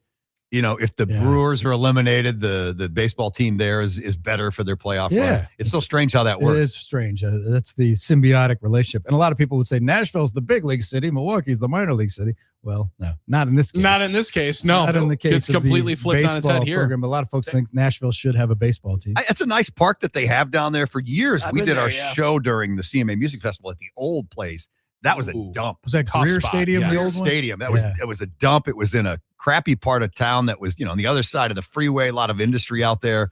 And it was just, you could just tell they were hanging on to that place for way too long. And now they built one just downtown area, just north of downtown. It's a beautiful ballpark. In a really nice neighborhood. So it's a good place to play in the minor leagues for sure. They've got apartments. They got apartments up, and people are watching from the apartments. It's pretty cool. They got the guitar scoreboard. It is pretty nice. And if you're Cooper Pratt and you got some cash in your pocket, that's a pretty good town to be playing in the minor league. Obviously, Nashville is a big league type city. It is. They have. It's ironic because we share each other's affiliations with pro sports and minor league sports and hockey and baseball. It's true. It is a unique, ironic situation, but Nashville obviously is a world-class place now, and more people and a lot more money are there, and famous people and all kinds of things. Building music. Building a new football stadium, right? Mm-hmm. It's just so They're much going to going get a Super Bowl. They might get everyone keeps complaining about the Memphis Grizzlies being in Memphis. They might get the Grizzlies at some point. We'll see. Could if they be. want them. Yeah. Could be. Would Charlotte complain if Tennessee had a team, or would they what market would they impinge upon? Falcons territory? I mean, Cincinnati. Or I don't know. That's a good question. I don't know. You think, I'm surprised Nashville doesn't have big league baseball. I would think they'd be next, right? To get a team. They're in the mix for sure. Yeah. Portland. If they would expand, do you think Major League Baseball would be looking to expand? Because that would, you always want to get the expansion. I've heard money. they are. That's the part of it. When they can charge billions and divvy it up, it's on the radar. They'd much rather do that than the Oakland A's go and move to Vegas. They'd rather fire up a new one. They'd like to even up the divisions. That's fair. It's been 32 years since we've seen expansion in baseball. Yeah. No, they're about due. Well, and Major League Baseball is probably in the healthier spot than the NBA that just greenlit it. Yeah. Right? The NBA is as frustrating as possible in the on-the-floor product. Baseball right now, you could argue in the last 20 years, hasn't been better on the field at least. Yeah, absolutely. On the field, I would agree with that. I think Louisville is close, obviously, to Nashville. I thought they wanted a team for a while, Louisville. They ain't getting one. Yeah, they ain't getting one. Cincinnati and Louisville, we can't put one in Kentucky. Sorry. Salt Lake City's got a much better chance of getting They one. want one bad, and they got money. That's another good one. Yeah, that's another one. And they have altitude, home runs. Yep. It is a strange dynamic how some major cities don't have, like St. Louis, for example. I know they've had basketball in the past. Yeah. Obviously, they had the NFL in the past, but just hockey and them baseball. Losing the NFL was wild. Yeah, getting it and losing it was wild. Remember in the TWA Dome? Yeah, we were bizarre. We were stunned and shocked when Jerome Bettis and those guys, the Rams, left LA for St. Louis. Are you kidding me? What? And Stan Kroenke's like, hold on. Right. Grab that son of a gun and pull it right back here. Right. We're gonna rectify that wrong here real quick. In the NFL, it's strange when it happens. It's strange when teams move in any league, but in the NFL especially, it's like, what just saw yesterday, it was the 60th anniversary of the Braves landing in Atlanta, and they pointed out that the Braves are the longest continually operating sport club in America, starting with the Boston Braves in like the whatever it was, and then they moved to Milwaukee and then Atlanta. Yeah. That's a good. So the roots of that franchise. So if you're a baseball geek, that's interesting because there's been a lot of stories like that. The Athletics have been around forever, right? They were in Philly as well, weren't they? Kansas City, Kansas City, Philly, Kansas City, and then Oakland, and Vegas, Sacramento, and now Vegas. Yeah, basically. Billy. The expansion is a cash grab. Expansion is a cash grab for the owners, and you look at what the NBA is going to show. What it's going to be, $10 billion. $10 billion. $10 billion. billion. 100%. So if we can add two teams and split $20 billion 30 ways, sign me up. Thank you. Yep. So it almost seems inevitable. The funny thing when you look at just like the investment that Lazary and Edens put in for the Bucks, it would be what each owner will get, I believe, from each individual expansion team. What they'll get from both will absolutely be more than the initial investment they bought the team for. Pretty wild. That's a pretty good investment, is what you're saying. It sounds like it's a good one. Now, maybe if Mark Lazary would have known that this was for sure happening, maybe he wouldn't have sold out 2 years ago. He would have gotten his cash and then sold out. The returns come quicker now, though, because Herb Cole bought the Bucks for $18 million. Yeah. And then had them for about 30 years and then sold them for $500 million. Pretty 500. Good. Right. Pretty good. That's pretty damn good. Pretty good investment. Yeah.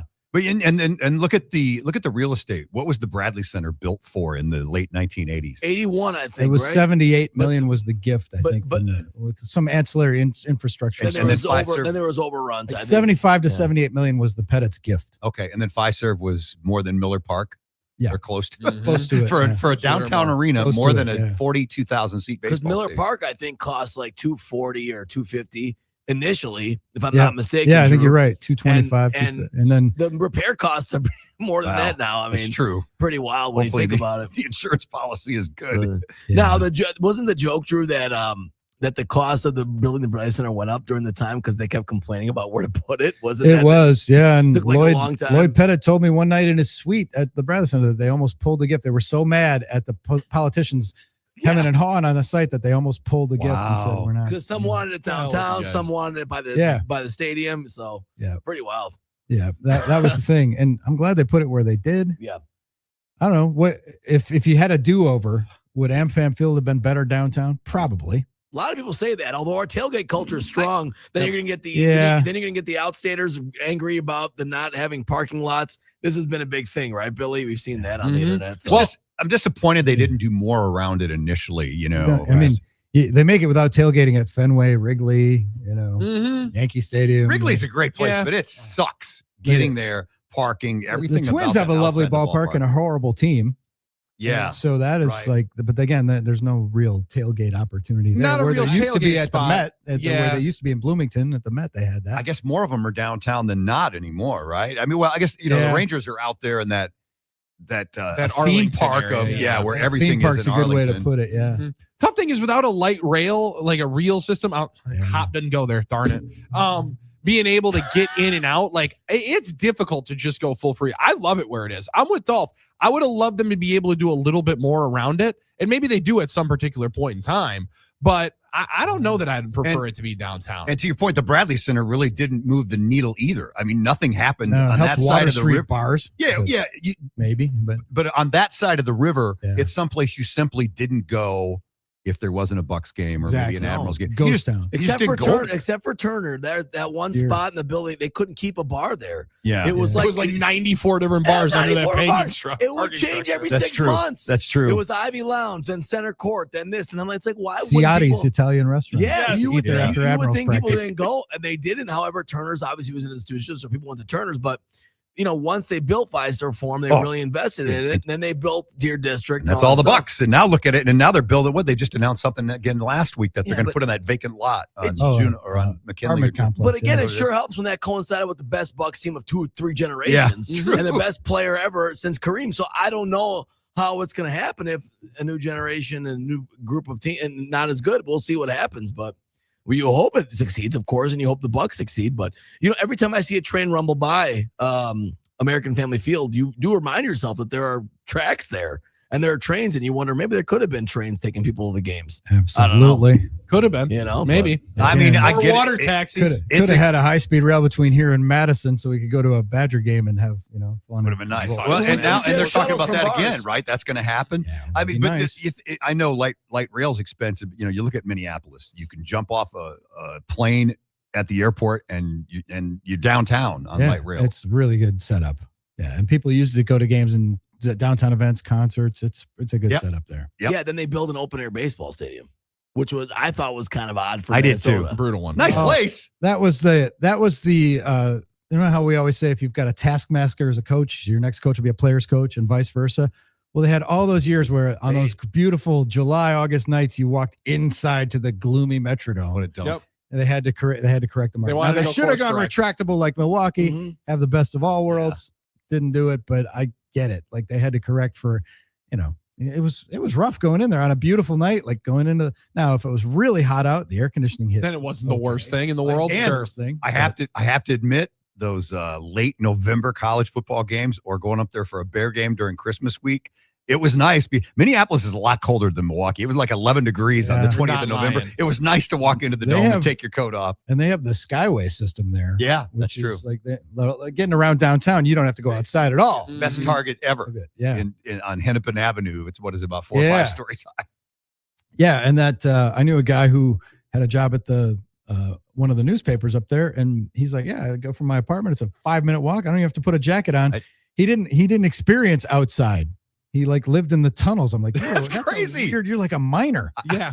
I really enjoy the Twin Cities. I mean, St. Paul's a highly underrated town very, too. Yeah, they got the hockey team, right? Yeah. Beautiful arena there. that hockey arena is like one of the nicest arenas in the country. It is. It's nice. Very cool. Perfect spot. No, I've the tunnels was I was taught of that when I went up to St. Cloud, and I actually did think, I'm like, wait, you could go weeks, months without seeing outside. They're like, yeah, it's awesome. I don't know that awesome is that exactly the word that I was thinking of sliding in there, but it's definitely something. It must be a Minnesota thing. They do that at Mayo, at Rochester, Minnesota. It's a complete underground highway city system down there. So it's so cold. They brutal have to cold. Do that. Yeah. So in the wintertime, they just use the tunnels. Doesn't UW Green Bay have some tunnels too? I think so. Yeah. Probably. I remember that was one of the things they would try and advertise when you were applying to colleges back when I was applying to colleges. We probably have tunnels here, Armen. That wasn't that long ago. Nah, it was getting there. It's getting Yeah. I don't know about that. Miller Brewery has the caves. Is that the same thing? Yeah. A little bit. I'm just glad that we have the power on and the stations are on. Yeah. That's what I'm saying. There's right here. 60,000 Let's go. houses without at one point this morning, according to Pretty We're wild. thinking of you out there. If you look, like Chris and Lodi was Right. power was out, was listening to us. Amazing. I was like, brother, save your battery. Yeah. Save your battery. I know Dolph- I want him to listen, but I'm worried about, he's got to save this phone battery. Right. Yep.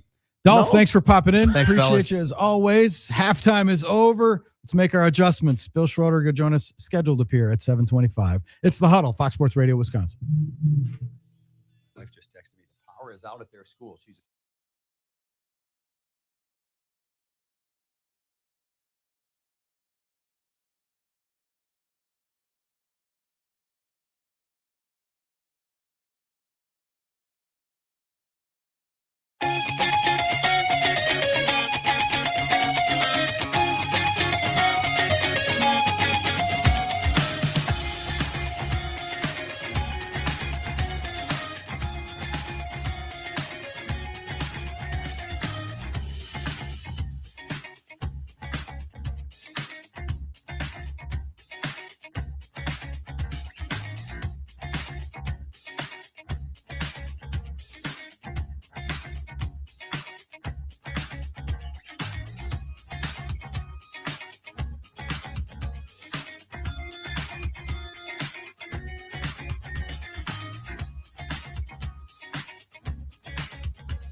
Rolling through a Tuesday in the good land. The Huddle, Fox Sports Radio, Wisconsin. Drew, Billy, and Armen. This portion of the program brought to us by Orthopedic Associates of Wisconsin.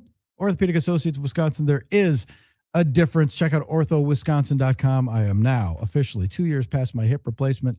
One of the best moves I've made in my adult life. Listen to your body. If you got aches, pains, chronic issues with your knee, neck, back, shoulder, all of in the my above. case, hips. Go check out the best care, world-class care right here close to home, orthowisconsin.com. NicoletLaw.com, talking text lines open 877-794-1973. Buying and selling today. Big propositions on the buy or sell market. Guys, you buying or selling the story that was going around yesterday of Dan Katz saying that he's reached out a couple of times at the University of Wisconsin trying to give money NIL-wise, and then somebody looped in Frank Kaminsky. He's like, yeah, I've mentioned that I'd help out.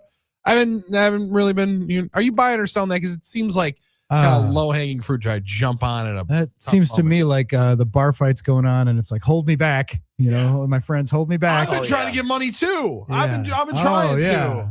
It seems like, all the former players that pile on when the program's losing, like on Twitter, like, I'm going to get my 2 cents on what I think is wrong. Like, it's easy to say that now, right? So, yeah, it's easy to say, I'd love to give money, but hey, People try to throw Frank in there, and it sounded like Frank was like, I've had conversations, not anything like specific, but I've always said I'd be interested in helping out. And obviously, whenever a new direction is going to come in, yesterday, Chris McIntosh releases the statement that effective immediately, he's out. May 1st is when he starts his new job at the Big Ten Conference. But in the infancy of NIL, it does clarify that what I think we've all wondered, that UW is a bit behind the 8 ball on the NIL sweepstakes, which really what the first number of years ended up being.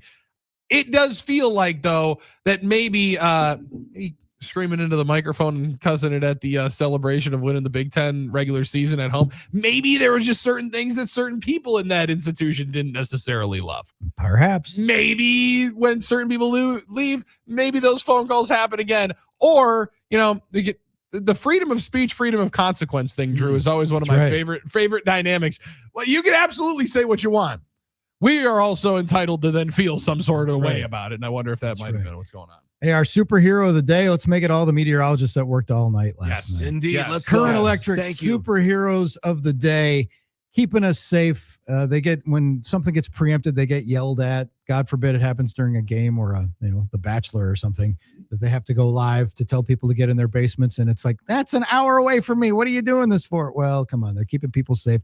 There are Current Electric superheroes of the day. Yeah. And if you're waking up with potential water in your basement, you already know how frustrating that can be. Your sump pump goes off in the basement because your power went out. It's time to think about getting a home generator. They have free home generator assessments. Free home generator assessments. That's some peace of mind. You can thank us later. Go to callcurrent.com. Call Current. Get that free home generator system and figure out which Current Electric home generator is right for your home. All right. We got Bill Schroeder coming up at 7:30. Continue buying and selling. You're in the Huddle. Fox Sports Radio, Wisconsin.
I'm Doug Russell. The search is on for the Badgers' new athletic director. Chris McIntosh off to the Big Ten in a newly created post. Football general manager Marcus Sedberry becomes the interim AD. Of course, it's not unheard of to believe that the new chancellor would want to make the call on the new athletic director, and we still don't know who the new chancellor will be, so it could be a little while before a decision is made.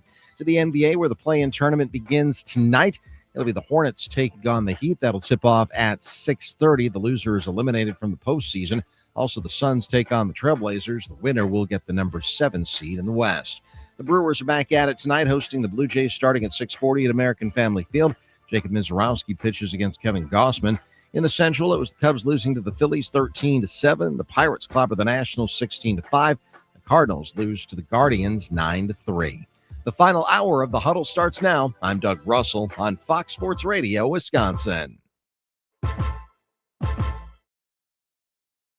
Good morning, Wisconsin, and welcome to the Huddle. I'm all for someone huddling if you have something to say. It's time to wake up and talk about the teams you love with the guys you love. It's just about getting the group together. I need you, you need me today. Let's keep touching each other. Let's make sure we feel each other. Let's make sure we smell each other's breath. Watch us on YouTube, Facebook, and X. You need 15 or 20 huddles to correlate with a number of cameras. Take the cameras off the field, and there'll be no huddles. Now gather around because it's time to huddle up. West left slot, 323 wide stick on one. Ready, Biller for blitz. If it looks like man coverage, I'll check. I'll go 200 yes. You got to cut and crack. Now cut and crack. Red, right, 18 Bob on one. Ready, cut him and crack. If you look at this play, what we're trying to get is a seal here and a seal here and to try to run this play in the alley. We got exactly what we got to do. All right? That's all we got more y'all do. Let's go out and kick the tail. All right? 1, 2, 3. Keep doing what you're doing. Sit down now and make the play. Be right all the way outside. Wide, left, fake, 396 bag, D hand, C puck. Is that long enough for you? I want you to be proud of your profession. It's a great profession. Go out there and play this ball game like I know you can play it. With Drew Olson, Mythical, legendary figure. Bill Schmidt. Oh, my God. This man's been out all night. Armen, Sarian. This is it. Don't get scared now. Sanchez, we ready? Fox Sports Radio Wisconsin is on the air. Tuesday edition, the Huddle, rolling along from headquarters. Drew Olson, Bill Schmidt, Armen Sarian with you. It's a buy or sell Tuesday in the good land. 877-794-1973 is your ticket to get to this. You can talk to our smart, good-looking listeners on 920 Milwaukee, 1070 Madison, everywhere on the iHeart app, the streamers, having a little conversation along the side there. Good morning. With us on YouTube, Facebook, they're ready to rock. And X. Yes, indeed.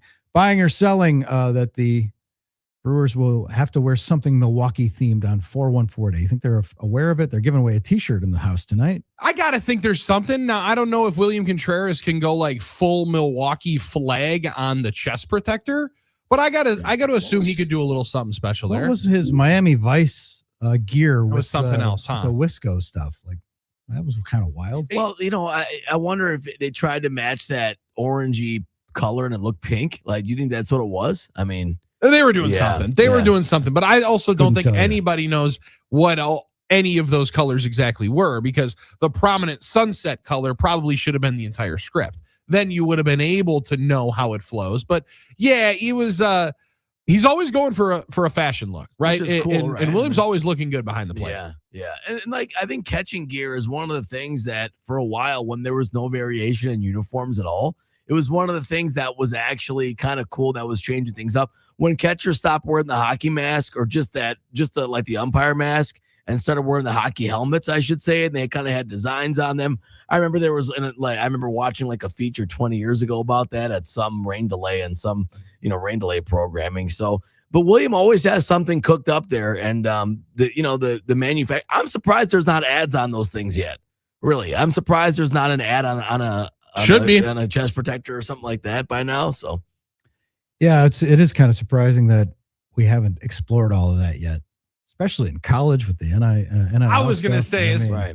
College NIL, that feels like it's ripe for one. And then you got to make sure that you hit the right one, right? Like the adult diapers for the relief pitching on the calls, God. right? Like you got to make sure you hit the exact right post and you get the right marketing spot to be that backstop protector. Okay, and it can help your team. I mean, how is Target not in on that NIL deal on the chest protector? Great right one. there's the target for the pitcher. So you would think so with the bullseye right there. I'm thinking, yeah. 877-794-1973. Hit us with your buy or sell propositions. Again, one of the buy or sells today was buying or selling that severe weather in the summer, although it can be harrowing, is still better than a blizzard and a week of cold and ice storms. Ice storms, I think, might be the worst, but a flooded basement. I've lived through a couple basement floodings. It's beyond awful. Oh yeah. Yeah, if we would have asked that question after or in the midst of the polar vortex, I think that's the buzz for me. When it gets to like 40 to 50 degrees below zero outside, I'll be fine with whatever rain comes our way. But if we would have asked that question on August 11th last year, then maybe people would have been thinking, right after the good flood last year, maybe people would have taken the 24 inches of snow. The problem is then you can still end up getting the flooding in your basement if you don't properly move that away, and all of a sudden those 24 inches melt too quick, and all of a sudden that water's still sitting in your basement. So one only gives you a chance to get beat once. So that's where I'm going to take the summer storm. It also allows us then, be able to see the green grass outside and tell yourself, wow, I could have done so much beautiful yard work, made this place look so good. I could have had a bunch of grass seed out here for the last week and a half while the whole yard is getting bombarded and flooded. Instead, I'm still going to look here at the old crabgrass, and all the weeds that are going to be popping up throughout the grass are just getting fed all morning long. Yeah, it's the duality of life, man. Yeah. Very quickly as you burn off that snowblower gas, you throw some right into that lawnmower and know you're right around the corner. I love it. Gotta conserve. Love it. Are you buying or selling that? I just saw something the other day that the most unhealthy thing. I always heard that the worst thing you can put in your body is soda, like sugared soda, and like the second worst and grape thing and stuff like that. And the second worst thing is diet soda. But no, I just saw something the other day, like the unhealthiest food that people regularly consume in these parts is the classic Pop-Tart. Oh no. And they're so good. There goes all my Pop-Tart mornings now. I know. They're so good. Oh, that's devastating. They're like the worst thing probably nutritionally. Like, sugar and processed stuff. And I can absolutely buy that. I can totally believe it. Yeah. Does it mean that I'm not going to get a brown sugar cinnamon Pop-Tart? Come on. No.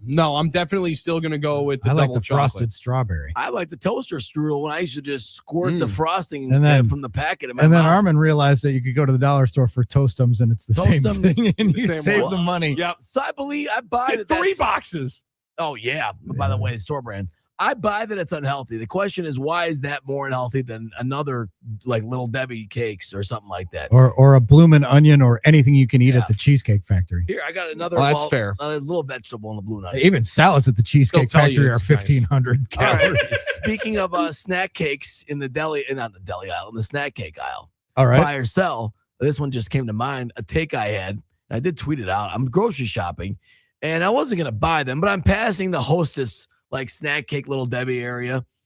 And of all the Hostess things out there, besides the Twinkie, what's the most famous to you guys? The cupcake. There goes my take. To me, it's the Ho-Ho. The Ho-Ho? Right? I think the Ho-Ho is one of the most famous Hostess. I can't find the Ho-Ho What about anymore. the Little Debbie Swiss roll? That's the Swiss taking the roll spot. is taking the spot. The Zinger's good too. Or the Zinger. The Ding Dong. The Ding Dong. Ding Dong. But for me, it was the Ho-Ho. Now, I'm looking through the Hostess aisle. The Ho-Ho's are nowhere to be found. I'm like, they're sold out, right? No. I couldn't find them anywhere. Okay, a Google search tells me people have been searching this on the Hostess Reddit. And that the Ho-Ho, although they're still technically in production, according to Hostess, is nowhere to be found anywhere. Are they phasing out the Ho-Ho quietly on us? Because it's not selling. That's what I want to know. Some hedge fund bought it. Yes, buy or sell. Well, is it because it's not selling, or is it because that they think that it's rude to be calling them hoes? That's a good question, Billy. I mean, if you guys look at the Milwaukee Pickles, they slowly transitioned the small ones to petites. They were called midget dills. And they Now slowly, they're petites. they've been, I don't even notice that. Cleaning it up a little bit. There you go. The Colonial Athletic Association is now the Coastal. It's Billy, still the CAA. Billy would have loved the 7th grade Beavis and Butthead laughter that when the Brewers would play the Cubs at their then Ho-Ho-Cam Park. Ho-Ho-Cam Park was the home of the Cubs for years. Now I think the A's play there, and they would always. It's a civic organization. It's like, we'd like to welcome this year the Big Ho is William Johnson, who from Mesa is the Big Ho, and that was the title of the guy who was like the Loyal Order of the Water Buffalo leader. The Big Ho. We're the Ho-Ho-Cams, and then our leader is the Big Ho. The Big Ho.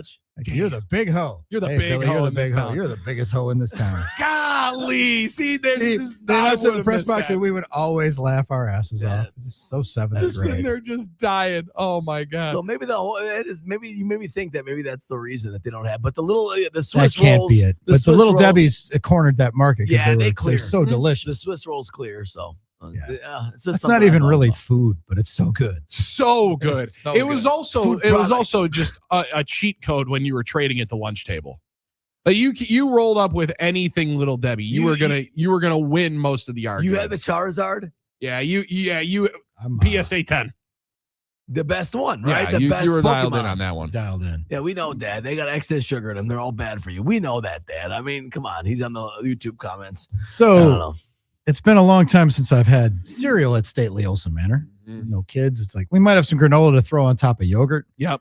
But no cereal. But I was thinking there's a restaurant that I've been to for like brunch, and one of their specialties is Fruity Pebble pancakes. I think I might have seen this menu item somewhere. And then I'm thinking to myself, I might have to somewhere? buy some Fruity Pebbles and throw those into the pancakes on the Blackstone, and they're going to be amazing. Yeah, and you just can do test it that. out and enjoy it. Yes.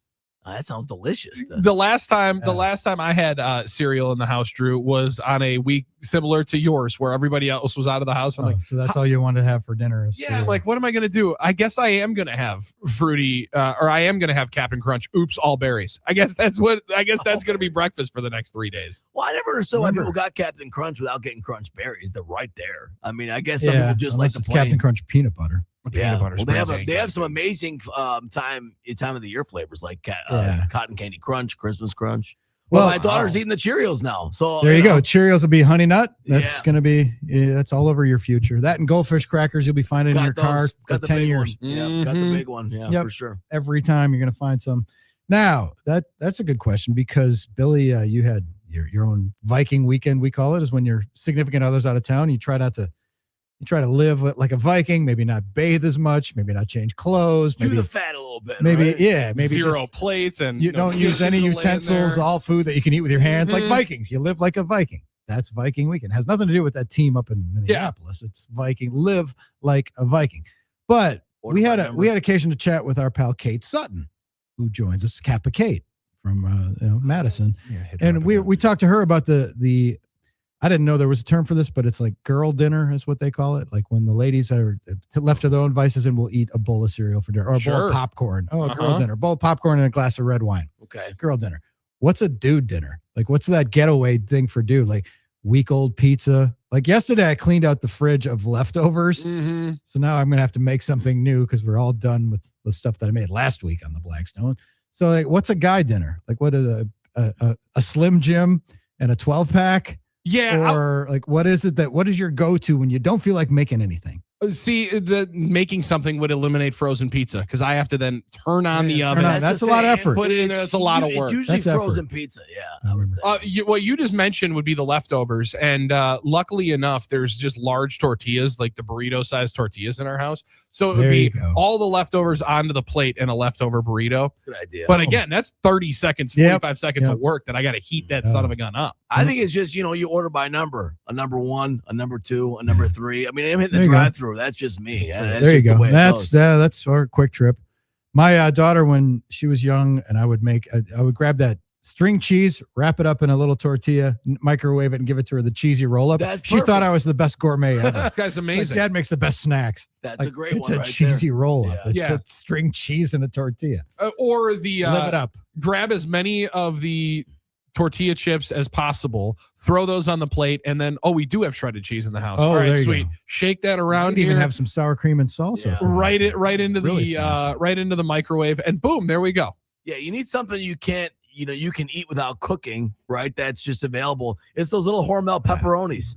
You can just grab them out of the package. They don't have to be refrigerated. I'm just grabbing those little Hormel pepperonis. They're always around, right? How about the savage thing that Pops used to do, like eating baked beans out of a can? Open the can and scoop. Yeah, I was going to say. Or people that eat soup. I've seen people eat soup that way, like not even warm, just like out of the can. Yeah, Campbell's soup. Well, if I'm going gourmet, it's me and the chef Boyardee. Just open the can. You can eat and it the cold. chef. You and the chef, baby. You can me and the chef. Oh, that's outstanding. I eat in high school and stuff. I would just take a can and eat that thing cold. I wouldn't even bother warming it up sometimes. Like, it only takes a minute, I know.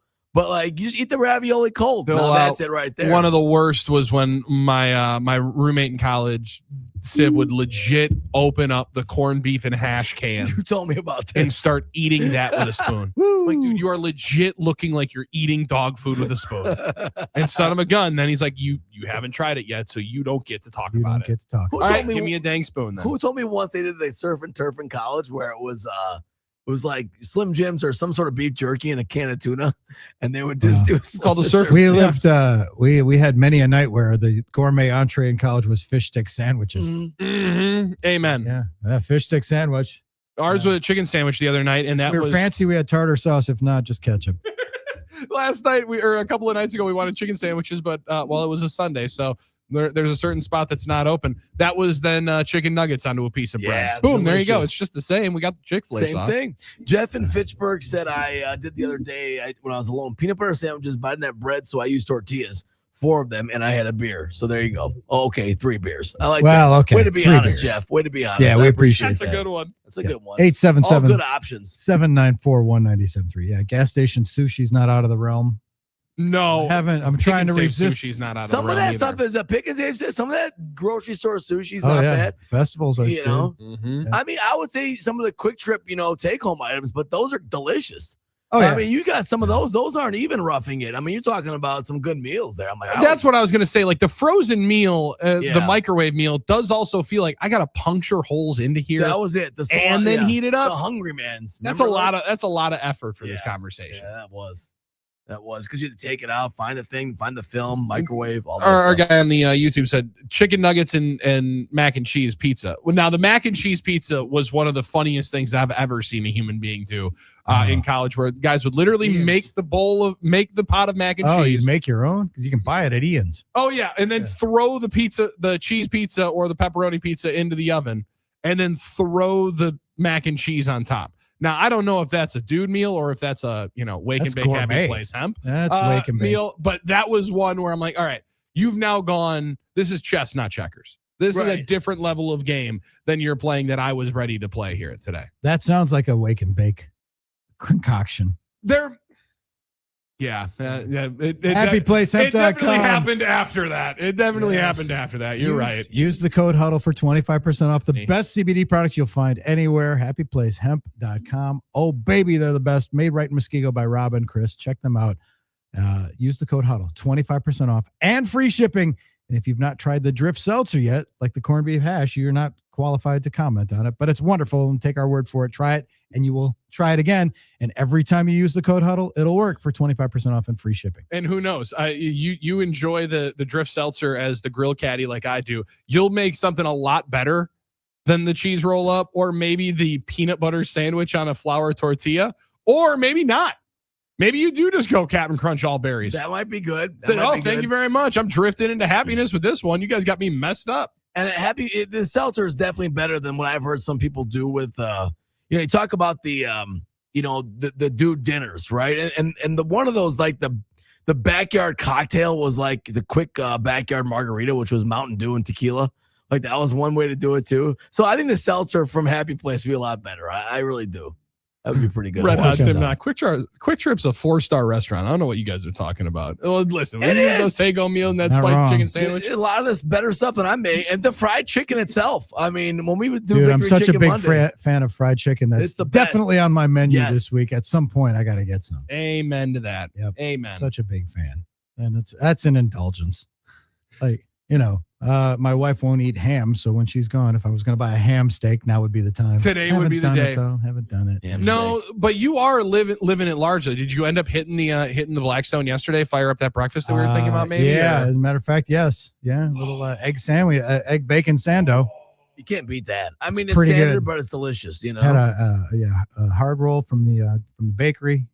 Yeah, it was like son of a gun. Hot top. Yeah, pretty good. Oh, that's yeah. That's so fun. That would have been a $15 sandwich had I gone to a store. Instead, I made it myself. Yeah, and you know what? You felt better about it, and definitely. And then you also did have maybe some leftovers for like Nick and Sussex. Holy crap, Billy! Those are my 2 exact guy dinners: leftover wrap and microwave nachos. And you got half of it already maybe made up. There you go. Excellent. Hey, when we come back, Bill Schroeder is going to join us from Brewers TV. Yes, indeed. He is Tuesdays with Rock is up next. It's the Huddle, Fox Sports Radio, Wisconsin.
We've got Bill Schroeder scheduled to appear. He's going to join us momentarily here on the Huddle. Fox Sports Radio, Wisconsin, 920 Milwaukee, 1070 Madison, everywhere on the iHeart app. Drew Olson, Bill Schmid, Armen Sarian bringing it to you. Brewers playing on the defending American League champion Toronto Blue Jays this evening at American Family Field.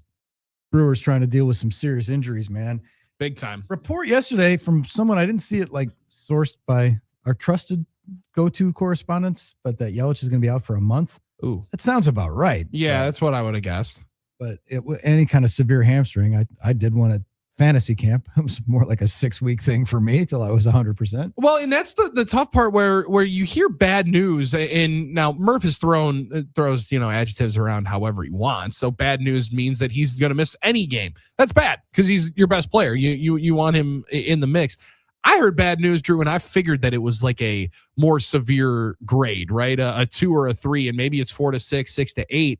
And potentially maybe it's a little bit longer if you're just trying to ease him back in and be as cautious as possible. But any length of time you're without Yelich is going to be tough. If it's 4 weeks, though, then as maybe we're learning with the Churio thing, well, you can always bank on it being potentially a little bit longer. Like you and Hunter were saying yesterday, because I was wondering, I kind of anticipated that we'd hear better news or more news on Jackson Churio. Right. These things take longer, especially earlier in the year. Hey, Armen, can you fire up the song again? Because Rock doesn't appear without his walk-up song. Yeah, ladies and gentlemen, we welcome to the Huddle our pal from Brewers TV, Bill Schroeder.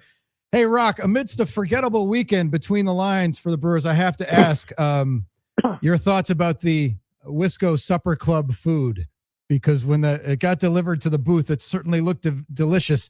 And I know what it's like trying to do broadcasting when someone puts delicious looking food in front of you.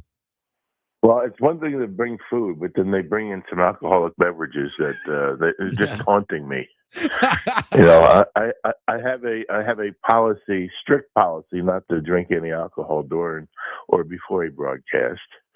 The old fashioned, the Bobber old fashioned was fantastic. Then the grasshopper the next day. So, the food fantastic. I mean, all of it was really good, but me and BA really like the walleye bites with the potato pancakes. I mean, those are off the charts. Next level. So all the food that they brought up was incredible. Billy sampled the prime Chef Alex is really. Yeah.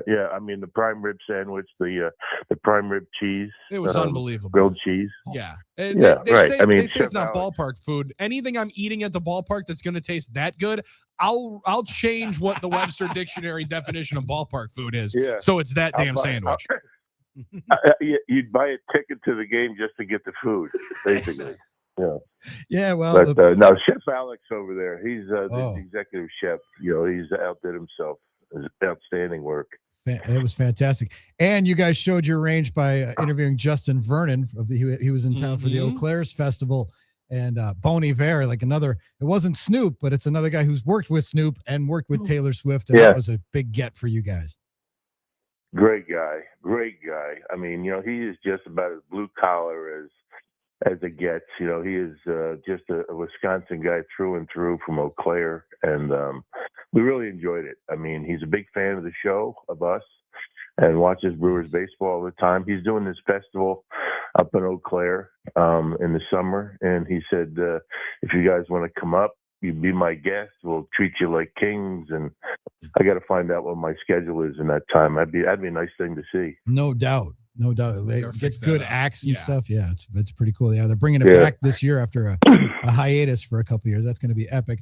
All right, we've waited long enough. Rock, not a great weekend for the Brewers as they're looking to end a 5-game losing streak tonight. Are the injuries taking a toll, like the offense, or is it just one of those things with the rhythm of the season? Like, is 5-game losing streaks hit different in April than they do in June? Both. I mean, you can't, you got to get Churio back. You got to get Vaughn back. And now it looks like, Yelich is going to go on the injured list with that hamstring. I mean, that was an interesting thing. I didn't even know that had happened. I mean, during the game on Sunday, but now we're down, Yelich, which is not going to be real good. But, you can only, cover injuries like they have experienced so long. I mean, they got off to a great start for sure. 5-1 homestand, and things were looking good. But hey, baseball is a funny game, and just because you're having a tough time in March and April doesn't mean that's going to continue throughout the year. Look at the way the Brewers started last year and what they ended up doing. Other teams are struggling early in the season. The Cubs are having a tough time, but injuries for sure. I mean, one of the big reasons why the team struggled over the weekend. I mean, you're missing some of your big boppers in that lineup for sure, no doubt. Rock, when you're in the midst of it, though, and it can be so early, it's something that I've always marveled at the mind of a baseball player to just be able to compartmentalize failure. It happens in the game. It's so baked in to be a part of it. Then you see a guy like Bryce Terang who's just continuing to evolve. It seemed like he was pointed with the messaging of, man, we got a really good team. It's cool to hear guys go from first round pick, new into the big leagues, start to blossom last year, and now it feels like he's taking over as one of the full leaders of the club. No, and he's one of the better players in all of baseball, I would say. I mean, when you talk about, defense at second base, I mean, there's nobody better than Bryce. I mean, Nunez, with the Nationals, he had a heck of a series, and, he's a really good second baseman. But, Bryce kind of turned it on, in the beginning part of last year. I mean, he changed his approach a little bit, going from just trying to spray the ball around to getting the bat head out and making contact out in front and driving the baseball and hitting home runs to the opposite field. And he's such a chill kind of guy. I mean, it's not just during the game. I mean, you talk to Bryce, before games, and he is just about as chill as it gets. I mean, you got to check his pulse, how calm he is out there. But when he needs to, when the game starts and he's between those lines, I mean, there's nobody he'd rather have hit a ground ball to or at the plate when you need a big hit. And you just love his attitude and the way he approaches the game. I mean, Drew, I mean, you guys, you get to the ballpark early, every now and again, and Drew used to do it for many years. I mean, when you get to the ballpark, it's not uncommon to see Bryce Terang out there at second base working with Matt Erickson on ground balls or up the middle or turning double plays and things like that. This defensive prowess of his is not by accident. He works at it every single day. Even when the Brewers don't have batting practice, you'll see him out there, taking ground balls before a game. He's a workaholic, and it really has paid off for him. Bill Schroeder, Brewers TV, joining us here on the Huddle. Drew, Billy, and Armen. Okay, Rock, you got the Miz on the mound tonight. Where are you with him in his development? The opening day starter, and now he's getting the ball against the defending American League champs. And you definitely feel, pretty good about his first couple outings this year. Yeah, he's the guy, right? I mean, he's your ace. I mean, Woodruff, I mean, the way he's been throwing the ball for 3 starts, I mean, Woody has been really impressive. He's really been able to reinvent himself. Doesn't throw 97 anymore, but he's still able to be effective with the fastball. So I say that Mizorowski is the ace of his staff, with a little caveat saying that, the Brewers really need Woodruff in that starting rotation. But Mizorowski's must-see TV. Must-see. You got to get to the ballpark and see this kid. I mean, he can get outs and strikeouts, at 97, 99 miles an hour. Back in Boston, his last start, I mean, he did hit 100 miles an hour on a regular basis. So, the breaking balls are getting better. He's starting to take a little off the, when you throw a 92-mile-an-hour changeup, you've got to put it on.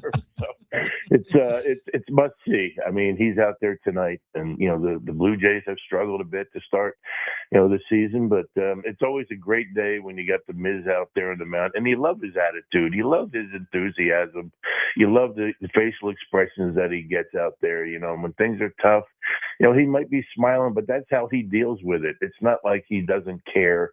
It's just the way he kind of processes stress, and I love watching the kid. He gets excited, and not to the extent of a Uribe, though. I mean, his little thing going on after strikeouts, that's becoming things of legend right now. You just never know what he's going to come up with. But, you love to see these guys show their emotions, and, the Miz does that pretty well. My only wish for Miz is that he gets efficient like Woody on Sunday. Woody's pitch count was low, and it's like, oh, that's so refreshing, because we're used to seeing the other side of that with Freddie, where he's at 95 pitches with 2 outs in the 4th. And now Yeah, right. Yeah. If we can get Miz into that program, it's going to be sweet. Well, again, I mean, the Miz is punching guys out at a record clip, so your pitch counts are gonna be getting up there a little bit. But yeah, he has come along really quickly in his major league career. You go from, what he came up last year and started, made starts and made a name for himself. And he's got bobbleheads and T-shirts and all this. Made the All-Star team. He's really handled all that recognition really well. Some guys just let it get to their head and feel like they just got to throw their glove out there on the mound and they're going to get outs, but he's a hard worker as well. Yeah, a hard guy not to like. When you see the game be that enjoyable, it's hard to not enjoy watching the player play the game.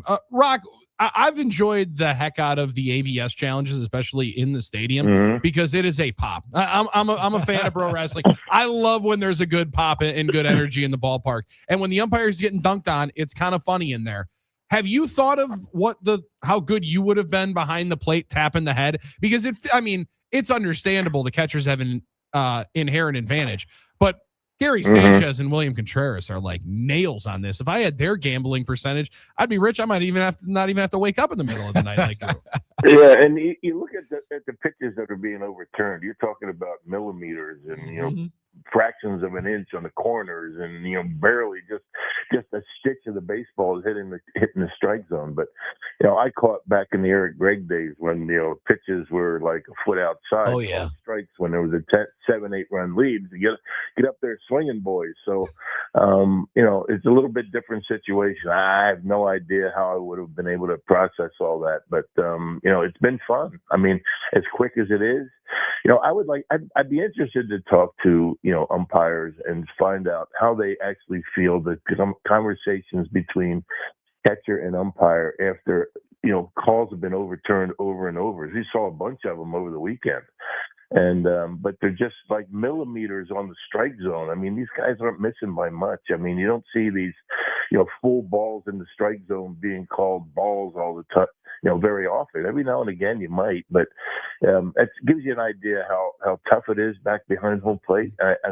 I've grown to have so much respect for these umpires this year. I love it because you don't see a lot of arguing in the dugouts. I mean, that's the one thing I do miss, though. I mean, guys chirping in the dugout, and managers running out and complaining about the strike zone. Well, all that has been eliminated with replay on the bases and ABS. I mean, there's no complaining and no arguing with umpires anymore. I kind of miss that. It used to be guys we had the delayed red ass because they'd be mad about a call, then they'd go downstairs and watch it on video and they'd come back and really mad. Yeah, 3 innings the later, old Billy Martin days and Earl Weaver when they're kicking dirt on umpires. Yeah. That's kind of like, I mean, not that was very good back then, but don't you kind of miss the arguments out on the field these days? I mean, they've eliminated all that. I mean, that's one of the reasons why the games are going quicker too. There was a showmanship involved, right, with that too. That made the game at theatrics, the entertainment of it. And, Lou Piniella, Earl Weaver, guys getting in the grill. Billy Martin, I mean, all these guys, That's it's right. like, I kind of miss it a little bit. But again, with a lot of that out of the game, I mean, that's another reason why these games are going quicker. So, and that's what the fans want. We miss the managers arguing, and we talked about, Garner, Bevington, and Rock. We've lost 2 former Brewers managers in the last few days with Davey Lopes last week and Phil Garner over the weekend. Yeah. I know Gar was the skipper when you first started doing TV, and those nights with him and the way he leaned into that Milwaukee-Chicago, the White Sox rivalry, that was kind of a highlight of those down years sometimes, wasn't it? That Doug Manzolino thing in Chicago, the White Sox, at one time they went and scrapping at third base, and then lo and behold, the next year, Phil hires Manzolino in his coaching staff. Right. So he liked his energy. So Phil Garner was one of the class acts, that in the game. I mean, I remember back in the day in the American League, we used to take our golf clubs and we actually played golf with Phil, but a couple of the broadcasters and Dan Larray, our director of team travel, we go out and we played some golf with Phil on an off day, and he was just a regular guy, good guy. I mean, down to earth. I mean, you ask him a question and he'll give you an honest answer, and he's really missed. Davey Lopes as well. I mean, Davey was a little quieter, kept things more close to the vest, and But yeah, two great baseball people that we're going to be with that. We're losing a lot of these people these days. Yeah, it's a bummer. I was telling these guys how important Gar was in that run up to get Miller Park built with the political. He was like leading the messaging on it, and he was perfect to do it because he had a great business sense. And he told me, he's like, they need to develop this river and they need the hotels around here. And he was like, before there was a casino, he's like, put some river boat casinos on there and water taxis going up and down the river. It never was realized, but that was his vision for it. Man, I know he took you guys to dinner once in a while, right? Spring training. You guys, you're on the road and he'd take you out to dinner and get that relationship going. Not that you guys would be easy on him. That wasn't the point of it. It was just hey, we both have jobs to do, and I respect you, and let's get through it together. It's a long season, that type of thing. But he was great. He was great. He was incredible. And on that front, there was a time when near the end, when it was Gar was getting a couple weeks before he got fired, we were at Wrigley Field, and Jerome Holtzman, the dean of all baseball writers for the Chicago Tribune, came walking into the dugout, and he's talking to me and Gar and Hardecourt, and he's like, "Hey, where's Jim Lefevre? The hitting coach Lefevre had managed in Chicago, and he wanted to catch up. Where's Jim Lefevre? I want to catch up with him." Hardecourt says he's in the manager's office measuring for new drapes. And Gar said, "Oh my God, how can you say that when I'm sitting right here?" He's like, "Well, if you hadn't been here, I would have told you about it later anyway. So you got to see it firsthand." Oh God, yeah. Wow. Gar probably smiled when he heard it. Anyway, Gar, it was like it was gallows humor, but that was the relationship. You could be totally honest with him. One of the things I really regret, and I reached out to him a couple of times after, he wasn't managing anymore and he was out of baseball. He had left Houston, and I wanted to get him out as a fantasy camp coach, but we never were able to get it going. I know he would have enjoyed that. The guys would have loved him, and he would have been super. The story time. One regret I have. You would have had to do 3 nights of story time with him because I want to know about the A's teams you played with Sal Bando and those guys fighting, Raleigh Fingers and Joe Rudy. Yeah. And then the Pirates teams that he played with. Loved each other, right? Yeah. And then the whole thing about the Chicago rivalry and the stuff that he did. The day that we talked about the opening day with the baseballs being thrown on the field, and he had to get on the mic and tell people to relax. And speaking of Gar and showmanship for managers, there's some lonely hero out there that did a 5-minute cut up of all Garner's ejections on YouTube. So if you want the 5-minute montage, you can go. I love you and Paschke narrating the brawls with the lights. I was going to say that becoming boxing announcer. I think was my favorite. Incredible. Oh my God! Yeah. Oh my God! Yeah. Matt Scarson, texted me after the news came out of Gar's passing, and just kind of reminiscing about a lot of that stuff. And it's amazing that the people that reach out to you when something like that does come down. It's like he's a baseball guy that everybody's going to miss him for sure. Yep, fantastic. Rock, thanks for joining us. We appreciate it. Have a great call this evening. Look forward to watching you on TV. Hopefully they'll bring up some more food to the booth and a couple of cocktails, but only for after the game. Only for after. Yeah, maybe a salad or two once in a while too. That might not work. That would be a bad idea. But thanks, guys. Thanks for having me. All right, bud. We appreciate it. Bill Schroeder from Brewers TV. Watch him tonight, 6:40 first pitch, Brewers and the Jays. One of my favorites. So when he says, thanks for having me. No, thank you. Yeah, thank you for getting up early. For having us a part of your Tuesday morning. And thank you to Rupert for waking Rock up, and for Kate for putting up with us, as always. Amen. Yeah, so thank you to everybody around there. We'll take a quick break and be back to close up shop. It's the Huddle, Fox Sports Radio, Wisconsin.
The Huddle, Fox Sports Radio, Wisconsin. Time for closing ceremonies already.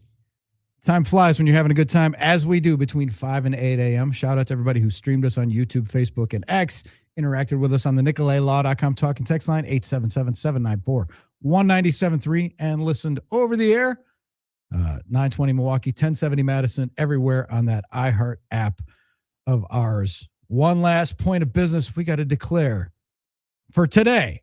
Milwaukee Day, 414.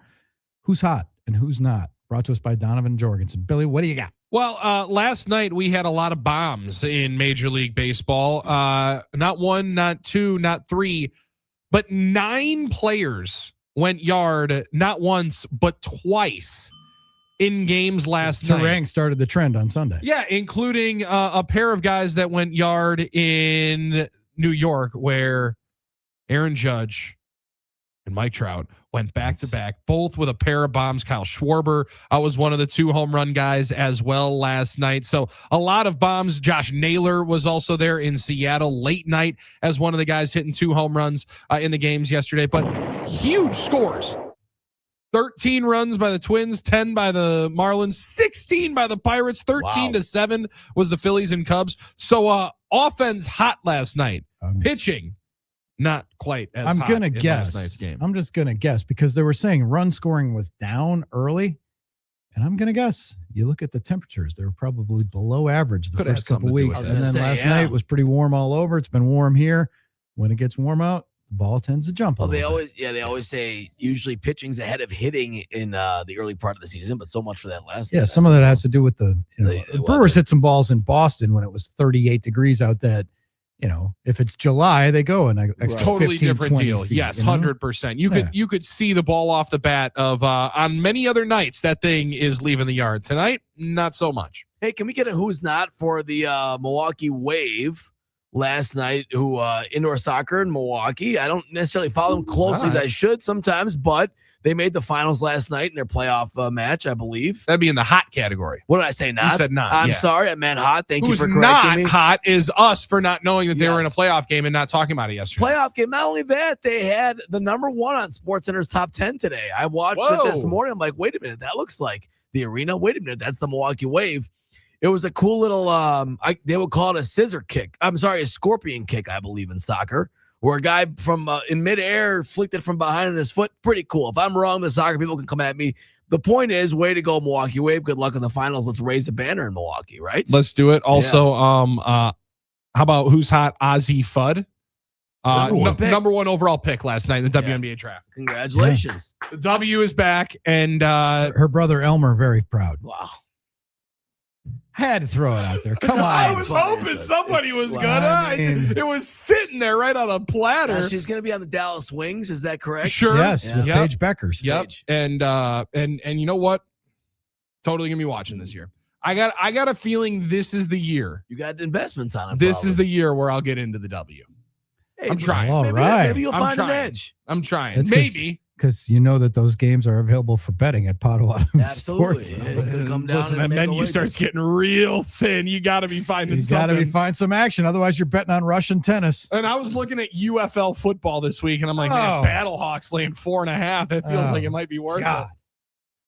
Then Mystics return. The problem with I got the betting, Indiana fever. the problem with investing on the UFL is then you got to watch the UFL. Correct. Nobody wants to do that. That was the painful thing. But it was football. I was telling myself it's football. It's football. tackle football. Armen said that years ago. It's football. People like football. I'm like, nah, they don't like that. We like good football. Never going to work. That's tough. Never going to work. Tomorrow on the program, we'll be humping some hot takes, and I believe we're going to talk to Matt Miller, if I'm not mistaken. Yes, we are. Matt Miller, Milwaukee Film Festival coming up. Fantastic. Fantastic. And John Greenberg before their final home game of the year. Indeed. Thanks for hanging out with us. We'll see you at 5 a.m. tomorrow. Stay safe in the storms. Peace.